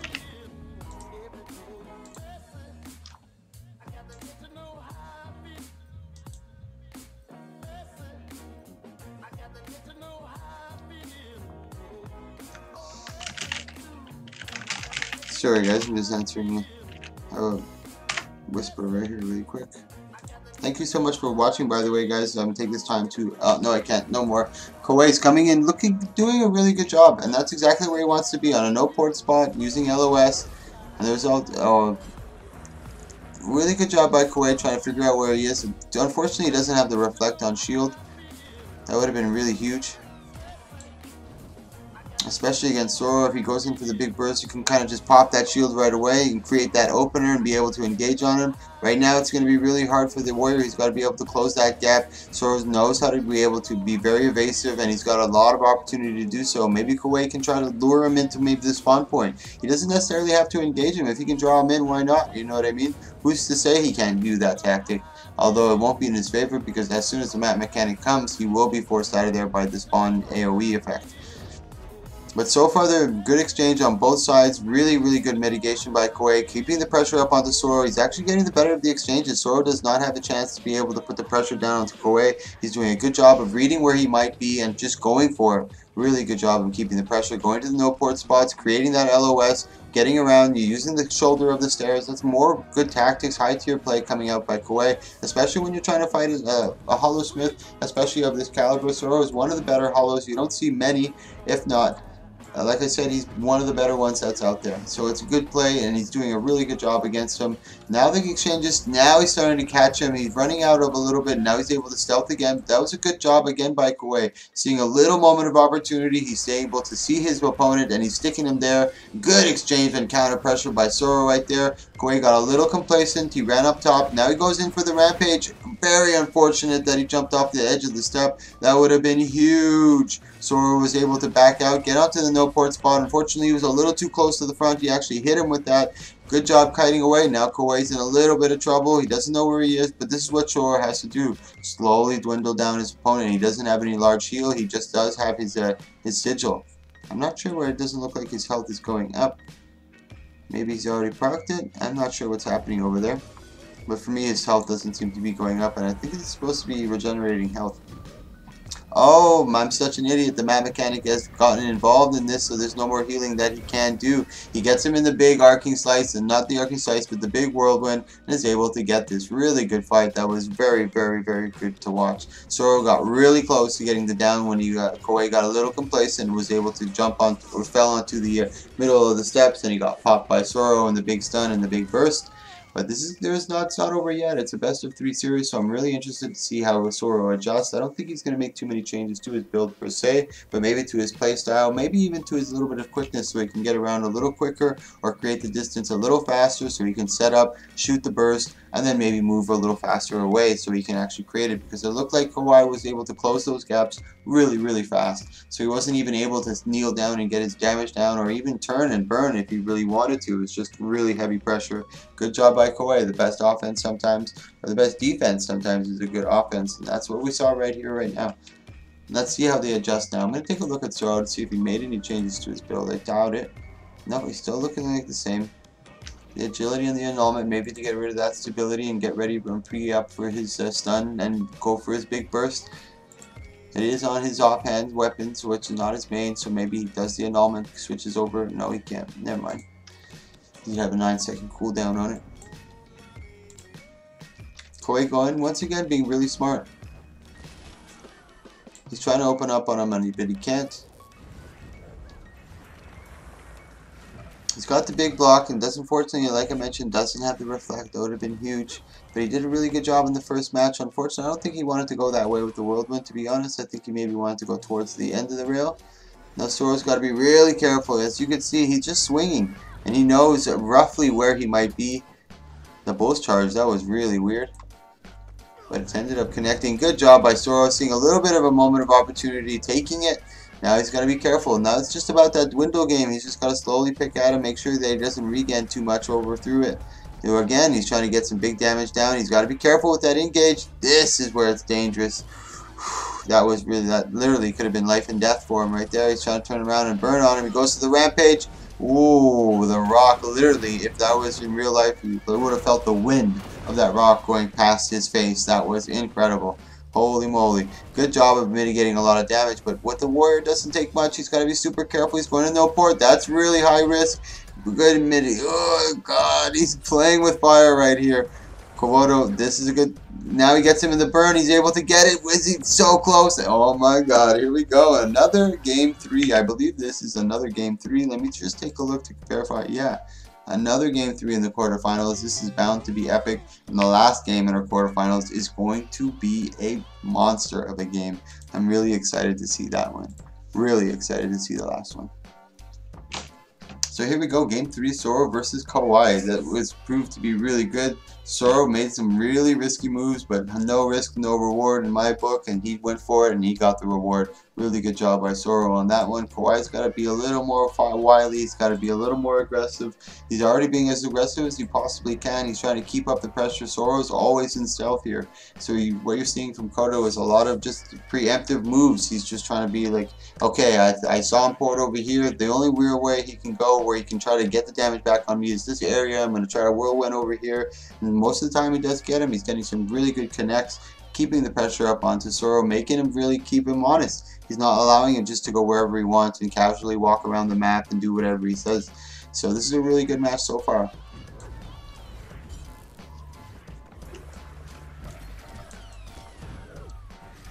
Good job by Kodo over here, mitigating a lot of that damage and being able to get that whirlwind on top of him. Keeping that pressure, but that's the hard part now, keeping the pressure. He almost caught him a couple times now. Good job again. Now Soro's gone for this more of that melee style, stun in the face and get the damage. It's not necessarily coming from his rifle anymore. Now it's coming from his melee weapons. Koei's got to make a little bit of adjustment. He got caught with that in the first and the second round actually, because Soro wasn't using that tactic. He should have already understood that that was something that was going to be happening, and he actually got caught again with it in the third round. So he's got to adjust a little better than that.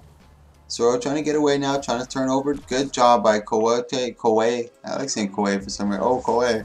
For some reason, yeah, he was able to mitigate a lot of that damage. Once again, using the LOS to his advantage. Soro's got to be careful. He's really close to the edge. So even though he's trying to mitigate it, there we go. Koei says, fuck that. I'm coming up with you, big boy. You want to dance? We're going to dance right on this little square so everyone can see. Now Koei going down for the LOS, trying to stay away from him. He's got his shield up so he can close the gap. Good evade by Soro, goes right back into stealth. Now this is the hard part, like I mentioned. Big stun over here, breaks the stun, comes after him. Soro's got to be careful. He's doing a really good job. Now he's going into Rampage. Whoo, ports right out of that rock throw again, whisping right by his head. Now Soro sees his advantage right here to take care. Ooh, now this might be the good counterplay. Good mage main. I don't know what happened there, but wow, that was really lucky for Kawhi. This might be going to the map mechanic again. Now he's got to be very mindful. Now Soro's in the advantage. He has no sword. Now the Kawhi might want to even use his signet right here before the counter comes up, because there's no point in the regen. So just use that signet. Fuck it. Go balls to the walls, man. Oh, big stun. He's only got 1 second. He's not even able to get that signet off if he wants, so there's no more healing now. And now this might work in Kawhi's favor just a little bit. Although he is at half health, he can do a lot of damage, but now Soro is kind of binded into where he can go. He can't go very far. Once that AoE comes really close, it's kind of like no more running, my friend. It's man-to-man, face-to-face. And this is where you're already starting to see it. It's very dangerous. This is game 3. Anyone can take it going into the semifinals. This is just it. Oh my god, Soro getting caught. He tries to go for the breaching strike. Big damage. The AoE is starting to come really close. Soro actually gets the down on Koei Kodo. Oh my god. You still got to be careful because there's still vengeance. He goes into stealth and actually gets the down. Oh my god, that was huge, bro. That was fucking huge. That was the girl Lucidity that I saw. She was the wild child. I don't know why, but everyone's hating on her. I respect her. She's in a room with a bunch of people just barking like a dog, going crazy and wild. It was really wild. I don't know. It was crazy. That was really entertaining to see. Wild child. Big ups to you, girl. God damn. So now our next game coming up, that was really good. Zoro versus Control Freak. Very, very entertaining. Big ups to both of you guys. That was a spectacular match. Our next match coming up here now is going to be Anonymous versus Red Electro.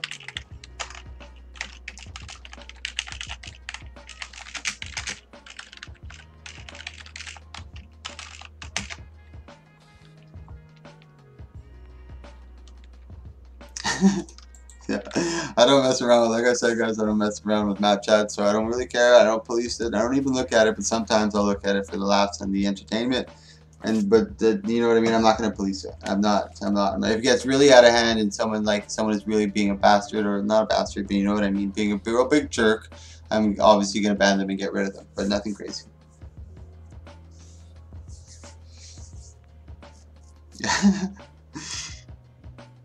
Okay, if it gets a little too out of hand, I'll take care of it. It's very rare that I didn't get involved in map chat. Lucidity is one of those people who can create a stir, but you guys just have to ignore that, man. You gotta be bigger than that. Don't feed it. If you feed it, she's just gonna get encouraged by it. So right now, Rezzard's got his work out for him, but so is Imagine. He's got to be really careful. He does have a lot of Condi clear, and it's very easy for him to do that. So we are going into Dagger Storm already. That's a little bit of a desperation move that's coming out of Imagine. I didn't expect that so early, so maybe Rezzard is putting a lot more pressure onto Imagine than I had so presumed. Rezzard is looking really low on the health, though. He got a good engage, that big stack of Condi right there. That's going to be very dangerous. He does use his False Oasis, but he doesn't have much in terms of Condi removal, so he's going to be stuck with those 6 stacks of burning for quite a while. First one in, first one out.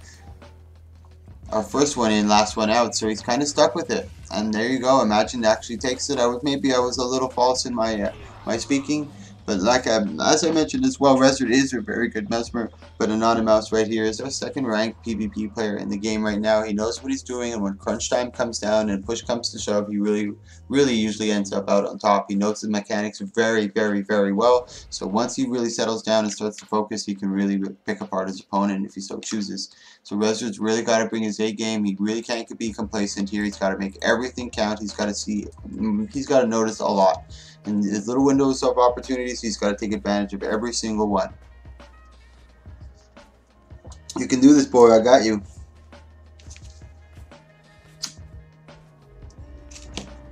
The next match after this is what I'm really excited to see, and this is the one I'm really curious to see. Okay, let me just intervene here.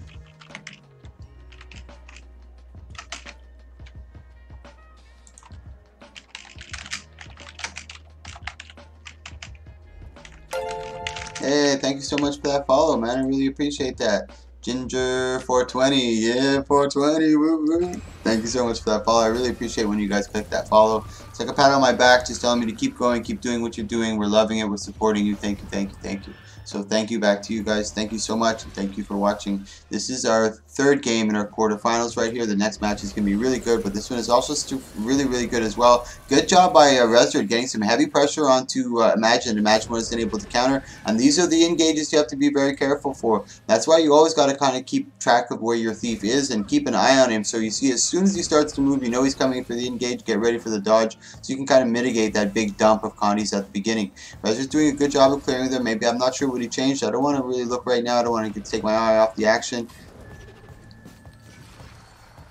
I'm not sure what he's doing, but he's trying to stay in the smaller area so he can get some heavy pressure, and that's why he's more than happy or more than welcome to do that. And it's Rezzard Imagine's option to engage him or not. But he is engaging, he's going for the bait. Now Rezzard's trying to keep him in close to try to get some of that Chaos Storm, to get some of those clones to put some pressure down instead of running all the way up the ramp and all the way around the corner. So this way his clones are close and he's able to get everything he needs down. This is a really good tactic. This is probably one of the only tactics that he can use, and that's a great strategy, great adjustment by Rezzard. But how long will it last? There's only 30 seconds left in this map. The AoE does start from this area. Now imagine going in for the heavy attack, putting that big Condi onto him. He does have his illusion of life coming up, but he does have those still 10 stacks of poison. Super dirty and super, super dangerous.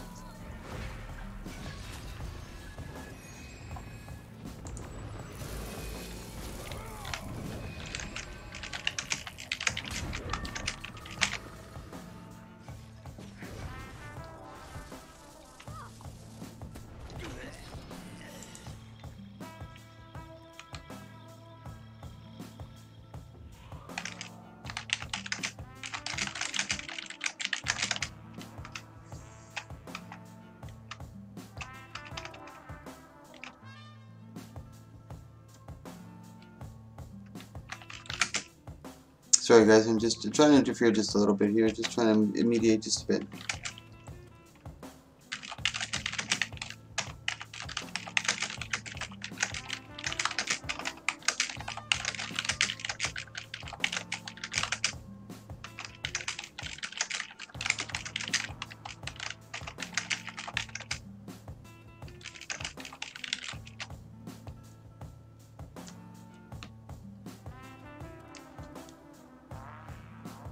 Okay, so guys, this is going to be the match that I was really excited to see. This is Anya versus Sin. I don't think Sin's on the Discord or in the Twitch, so I'm going to just write it into the map chat. Give me a second. This is going to be a good match. I'm really excited to see this one. Sin's a really strong Revenant. Anya's a really strong Revenant. They're both really good. I don't care who wins per se, I just like seeing the quality fights. Let's see what they're running here. He's got leadership with Marauder, he's running sword, staff.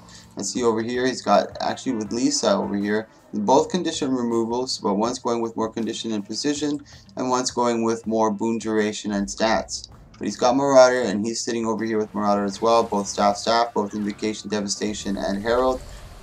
Looks like they're running Mimic.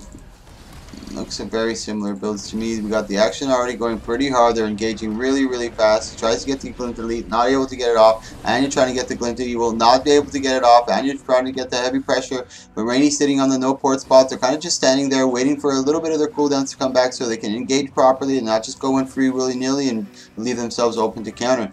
So right now, really good engage on both sides. Anya a little pressured right now. I'm sure they're both watching for the Glint heal. They're being very attentive. Rainy getting the better of the exchange. Gets the KO. Oh, the Shackling Wave. Big drop by Rainy. Oh my god.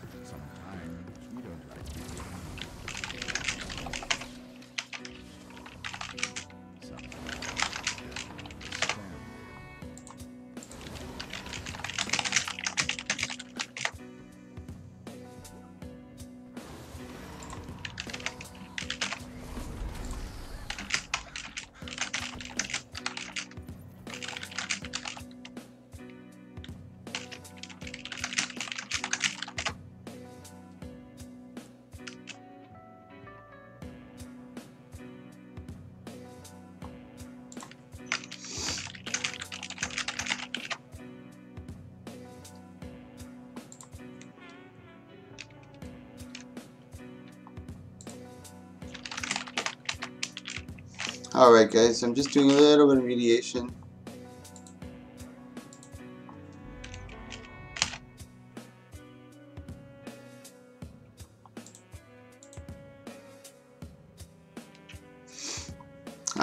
This is why I don't police this, guys. I'm missing a lot of action and a lot of good stuff because it's so hard to police it. But I'm just gonna I did what I can, and now just please stop if you can, guys. But this is too exciting. I want to watch this. Rainy versus Anya right here. Anya's going to come out really strong right now. He doesn't like losing, and he wants to get his revenge on Rainy, getting some big damage out. But he's also got to be careful. Rainy's no slouch. He knows what he's doing. He got a big. They both got the glint heal right there. I believe they both did it. Yeah, that's really good gameplay already. You see, they're both pretty much toe for toe for cooldowns, toe for toe on their heals. Rainy's getting the worst of the brunt of the exchange right here. Anya's getting some heavy pressure down onto Rainy. Rainy's got to be able to build some distance. Try to wait a little bit more time for his glint heal, but there's heavy pressure here. Anya sees his moment of opportunity. He's going to take it. He won't have enough time. I doubt he's going to be able to mitigate the damage until it gets to that. That's really close though. Anya was at 17%. That was a very tight duel. Whew, Lord.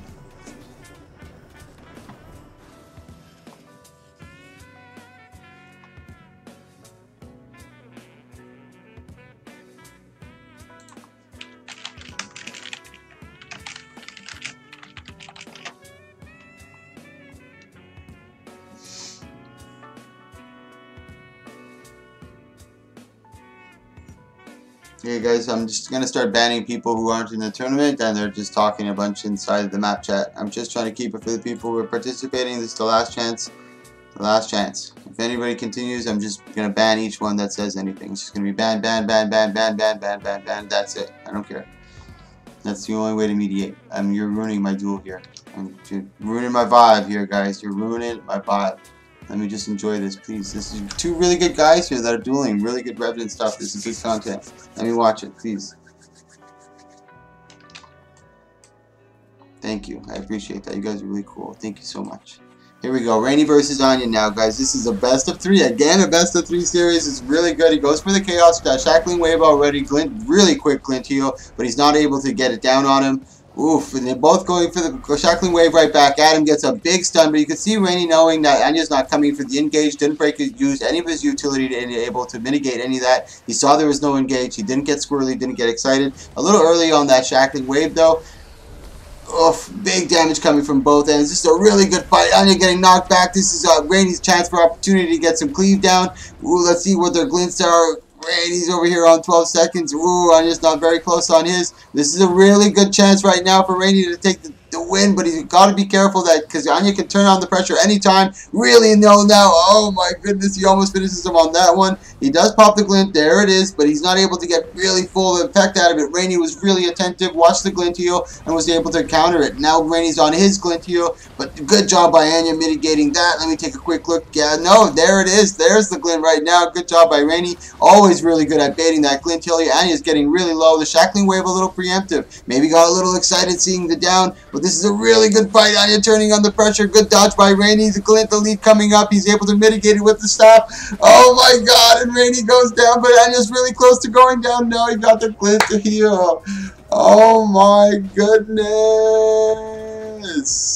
Wow, that was a really good fight, and I expected no less from both of them. And as I mentioned, I don't care who won. That was a really, really, really, really good showing from both opponents. Kudos to both you guys. That was fucking top tier Revenant play. That was a 2-1 series, and that goes to Anya. Anya is a master with this Revenant. That was a Naughty Mouse that won that. So we're actually moving now into our semifinals, guys. This is where the things start to get really spicy.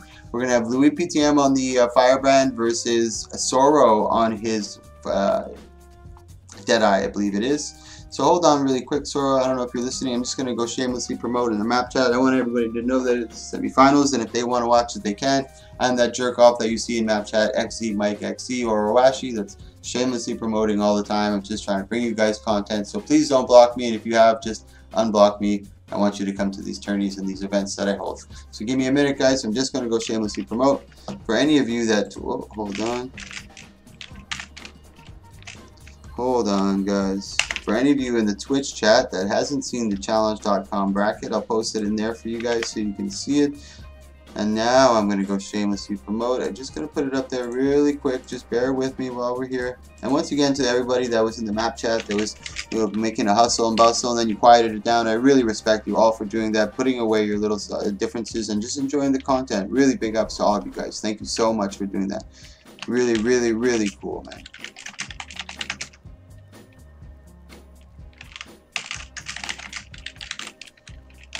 Okay, I'm done promoting. I'm going to go back into the match. Hopefully they didn't start just yet.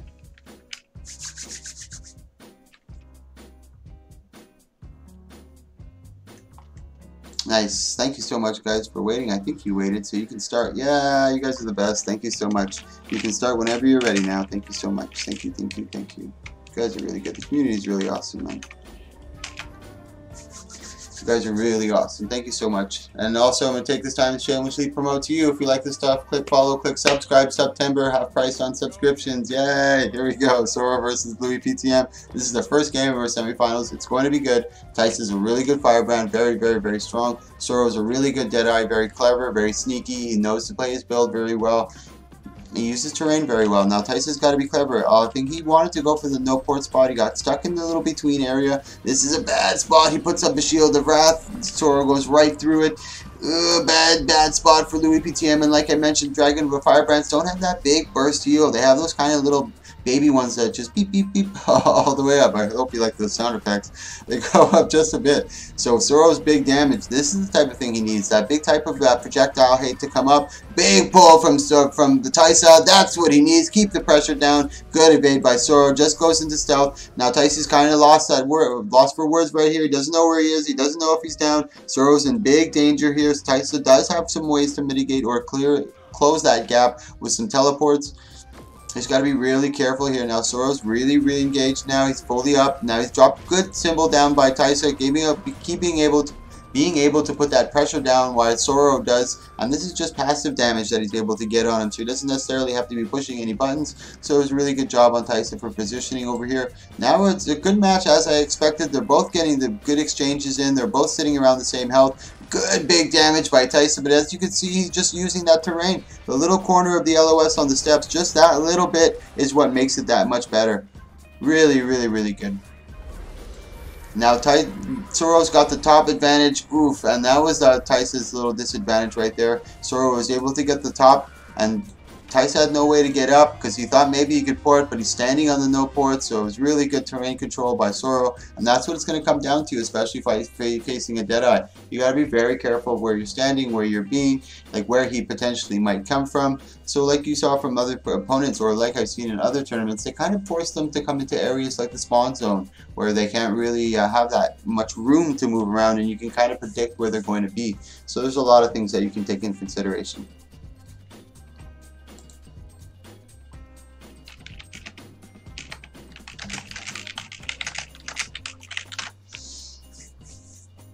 And also, guys, there's a couple of things we're talking about. Someone was whispering me about resets. If that happens, a reset in the match, it happens in the match. If one person can get a reset, the other person can. It's just on how clever you are. I don't really particularly like when people abuse it. I've never seen anyone abuse it. And if someone does abuse that, then I'll give them a disqualification. But if there's an accidental OOC or anything of that nature, the match just continues forward. But if I do see someone purposely trying to abuse it, then I will definitely disqualify. But I don't think Soro did it in any way. I think it was just part of his play. He was just trying to get away and go into stealth, and coincidentally he may have, but I don't think he did really get into OOC.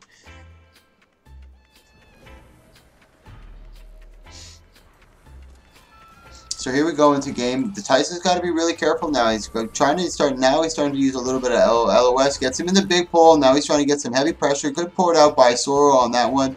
Really, really, really clever.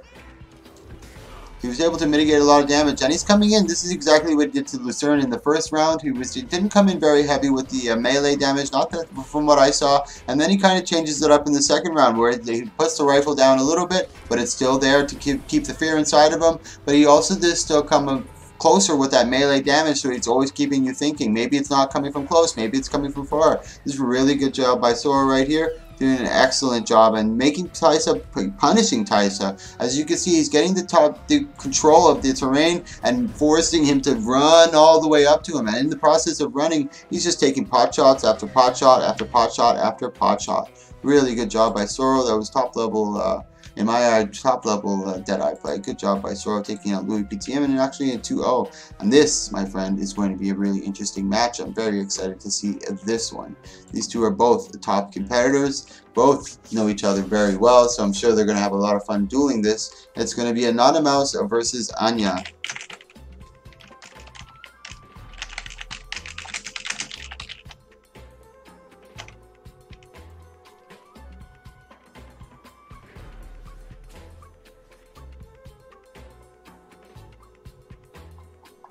So here we go. This is going to be really good. This is the last match in the semifinals for here, but we are going to do a third place match. So it's going to be Louis PTM versus the loser of this. I'm not sure if Louis PTM is still in here. If he's not in here, I'm just going to give third place automatically to the third place. But Louis PTM, if you're here, third place is still coming, buddy.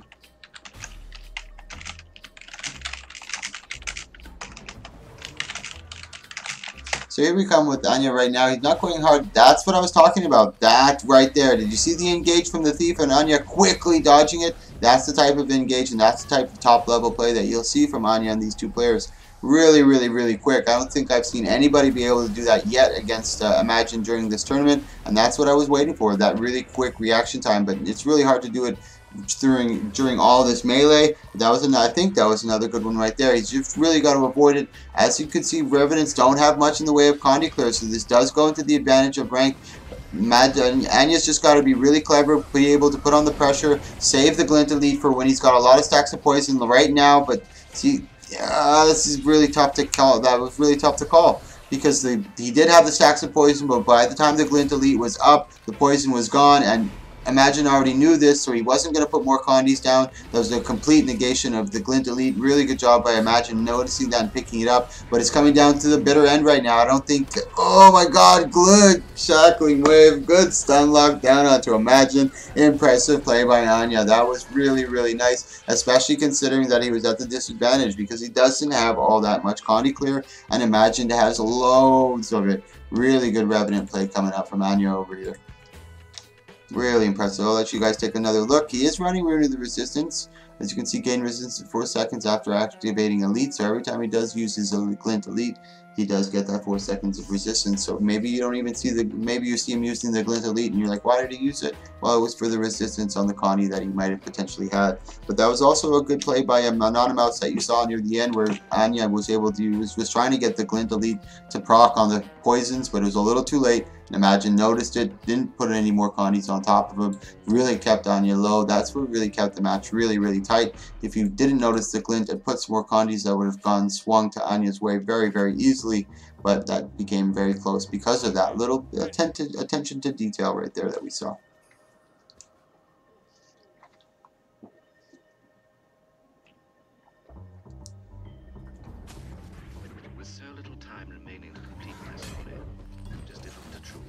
There's Imagine. I keep telling people it's not a hard counter in straight 1v1, especially with double cleansing resistance. This could be true, and I'll take Anonymous's word for it. He's a very top tier level player, and he knows what he's talking about. He's come in here and shoutcasted, and he knows these things very well, so I'll definitely take his consideration into it.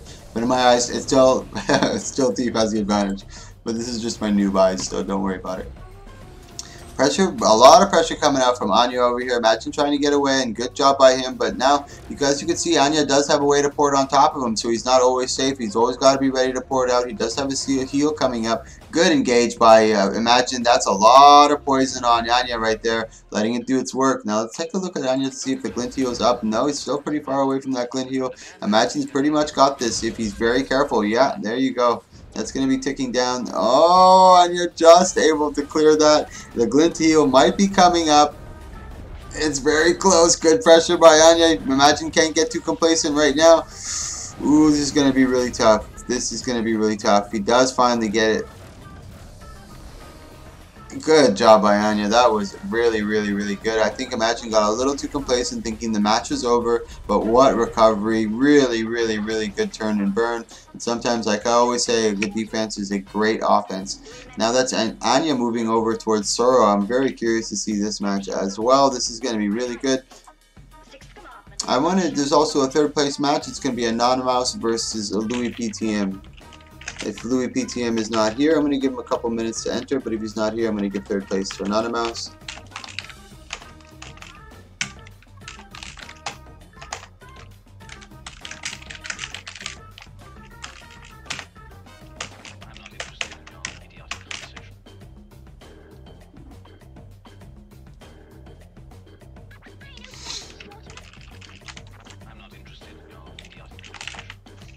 Anonymous versus Louis PTM. Please enter. Oh no, you know what? I don't think Louis PTM is in here, so I'm going to let the finals go. This is a best of 5 series, guys.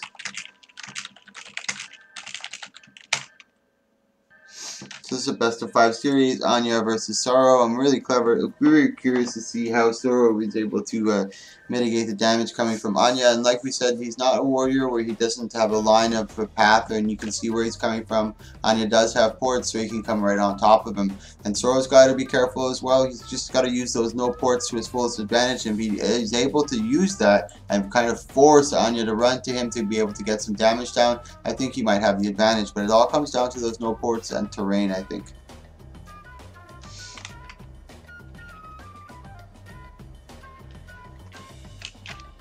I think Louis PTM is gone, I think.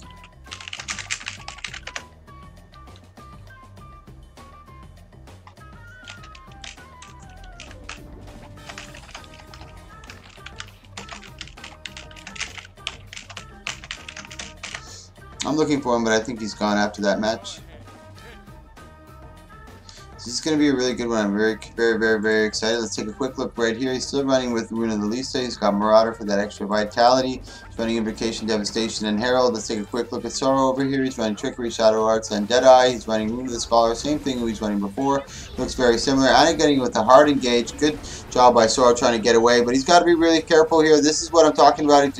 Now he's able just to turn and put some pressure onto him. Just put a little bit of fear. He can't just sit there and take all the damage. Really good not interpretation, but like taking that guess as to where he was going to be, knowing that he was most likely going to be on a port spot somewhere close, and he was able to get him. Now Sorrow's got to be really careful, and you're coming in with the heavy pressure, and that's exactly what happens to a Deadeye. If he's not able to get that pressure down onto Anya first, he just takes full control of it and just dumps the damage onto him. So that's game 1 going to Anya. This is a best of 5 series, guys. Sorrow versus Anya. And I was more curious to see the Anya versus the Deadeye. I haven't seen Anya go against, or I haven't seen a Revenant go against the Deadeye in a long time, or ever in my tournaments. So I'm curious to see how the Revenant goes against this, or does this. I think the best match of this tournament so far was Sin versus Anya. That was really good. That could have gone any way, and that was fucking spectacular to watch. Really good.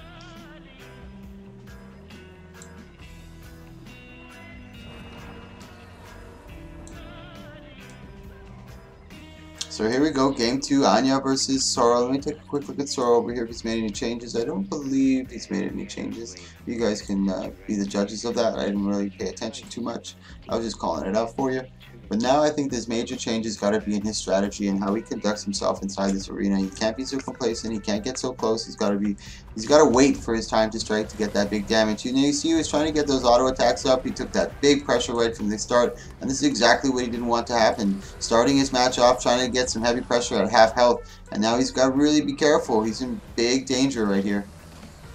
Nice damage over there. He's able to get around that little crown, and he's trying to hide around it.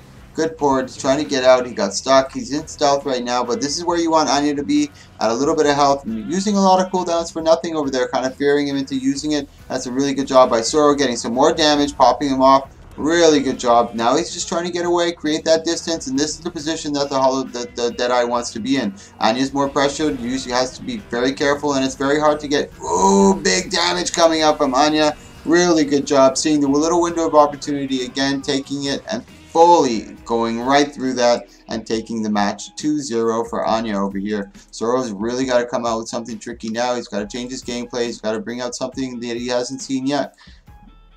Anya's been able to counter everything that Sorrow has brought so far. He got really close on that one. He was able to put the pressure, but at the beginning he took that heavy big damage, and now maybe he can avoid that. That's twice in both engages that's happened. He's got to be really careful for that first engagement.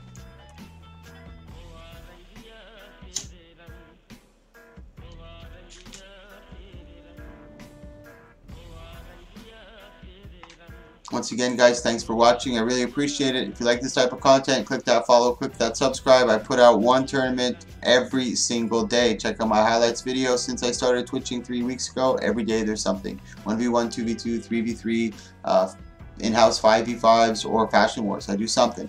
So take a look, guys. Click that follow if you want to keep track. It is September, so here we go again. Sorrow, again, he's taking that big damage right from the start. That's not what he wants. He's trying to get out now. He does have his heal. He does have his ports.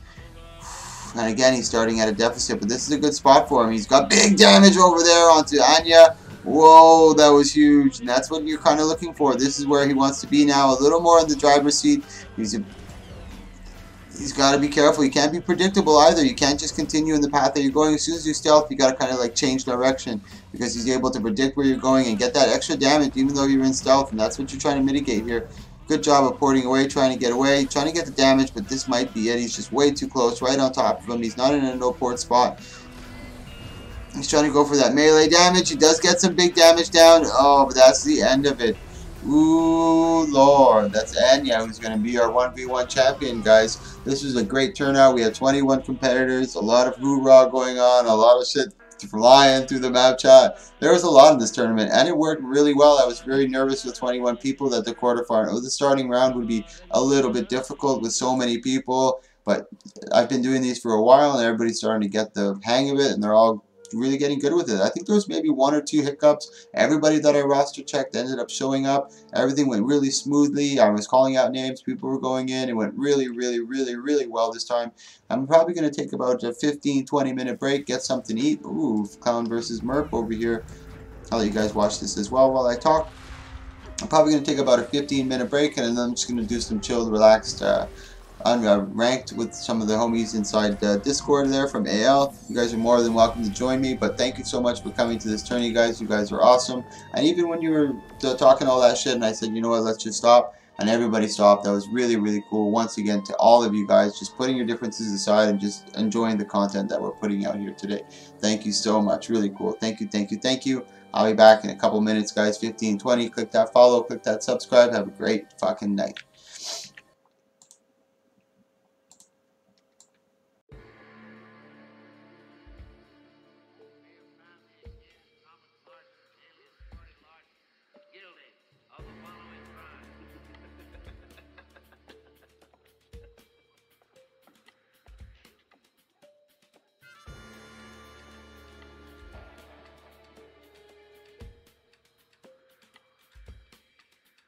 Fire for you.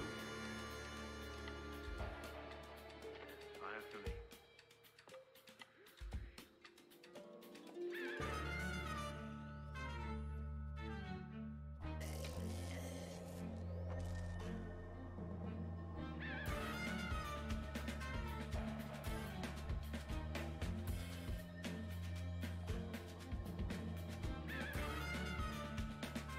Sorry guys, just for the record, it's 150 gold that I'm giving out to this tournament. The prizes are split by 50% goes to the winner, 30% goes to second place, and 20% goes to third place. I used to do 60, 25, 15, but people wanted it to be a little less for the winner, a little more for the other guys, because sometimes you'll see a lot of the top winners, but I haven't had someone win 3 tournaments in a row. Once they do, they'll be considered like the big champion, and then that person won't be necessarily able to compete in too many of them, so we can have other winners. But once you're the winner of another tournament, you'll have to fight the ultimate champion for a super huge prize at the end of the month.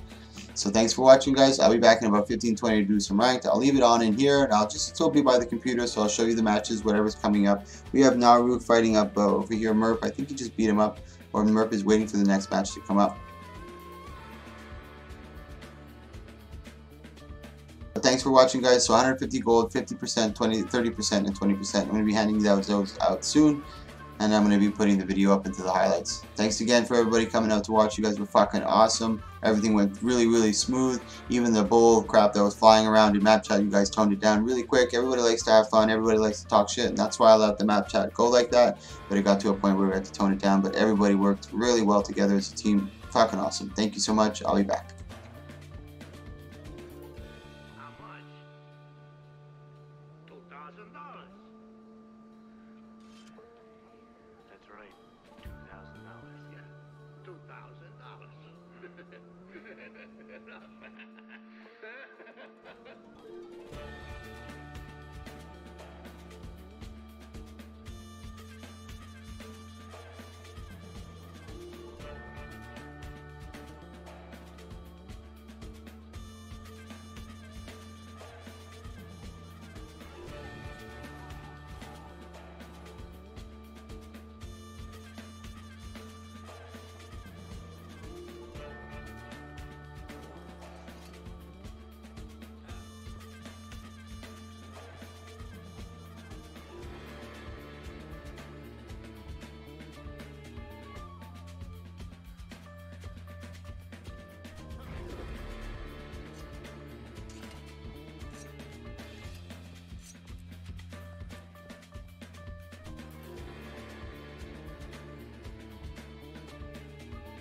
keep the money and you can have the rope.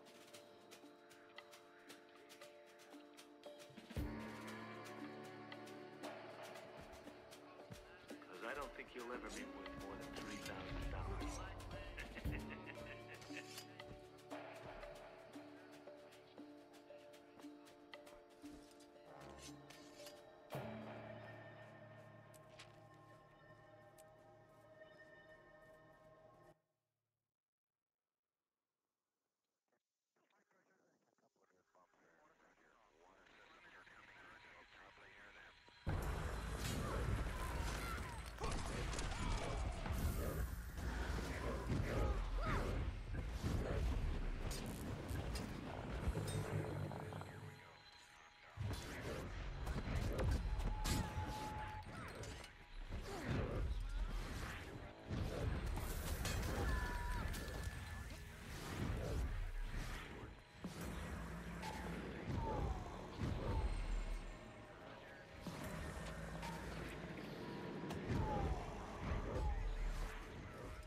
Hey, Jones boy. Thank you, sir.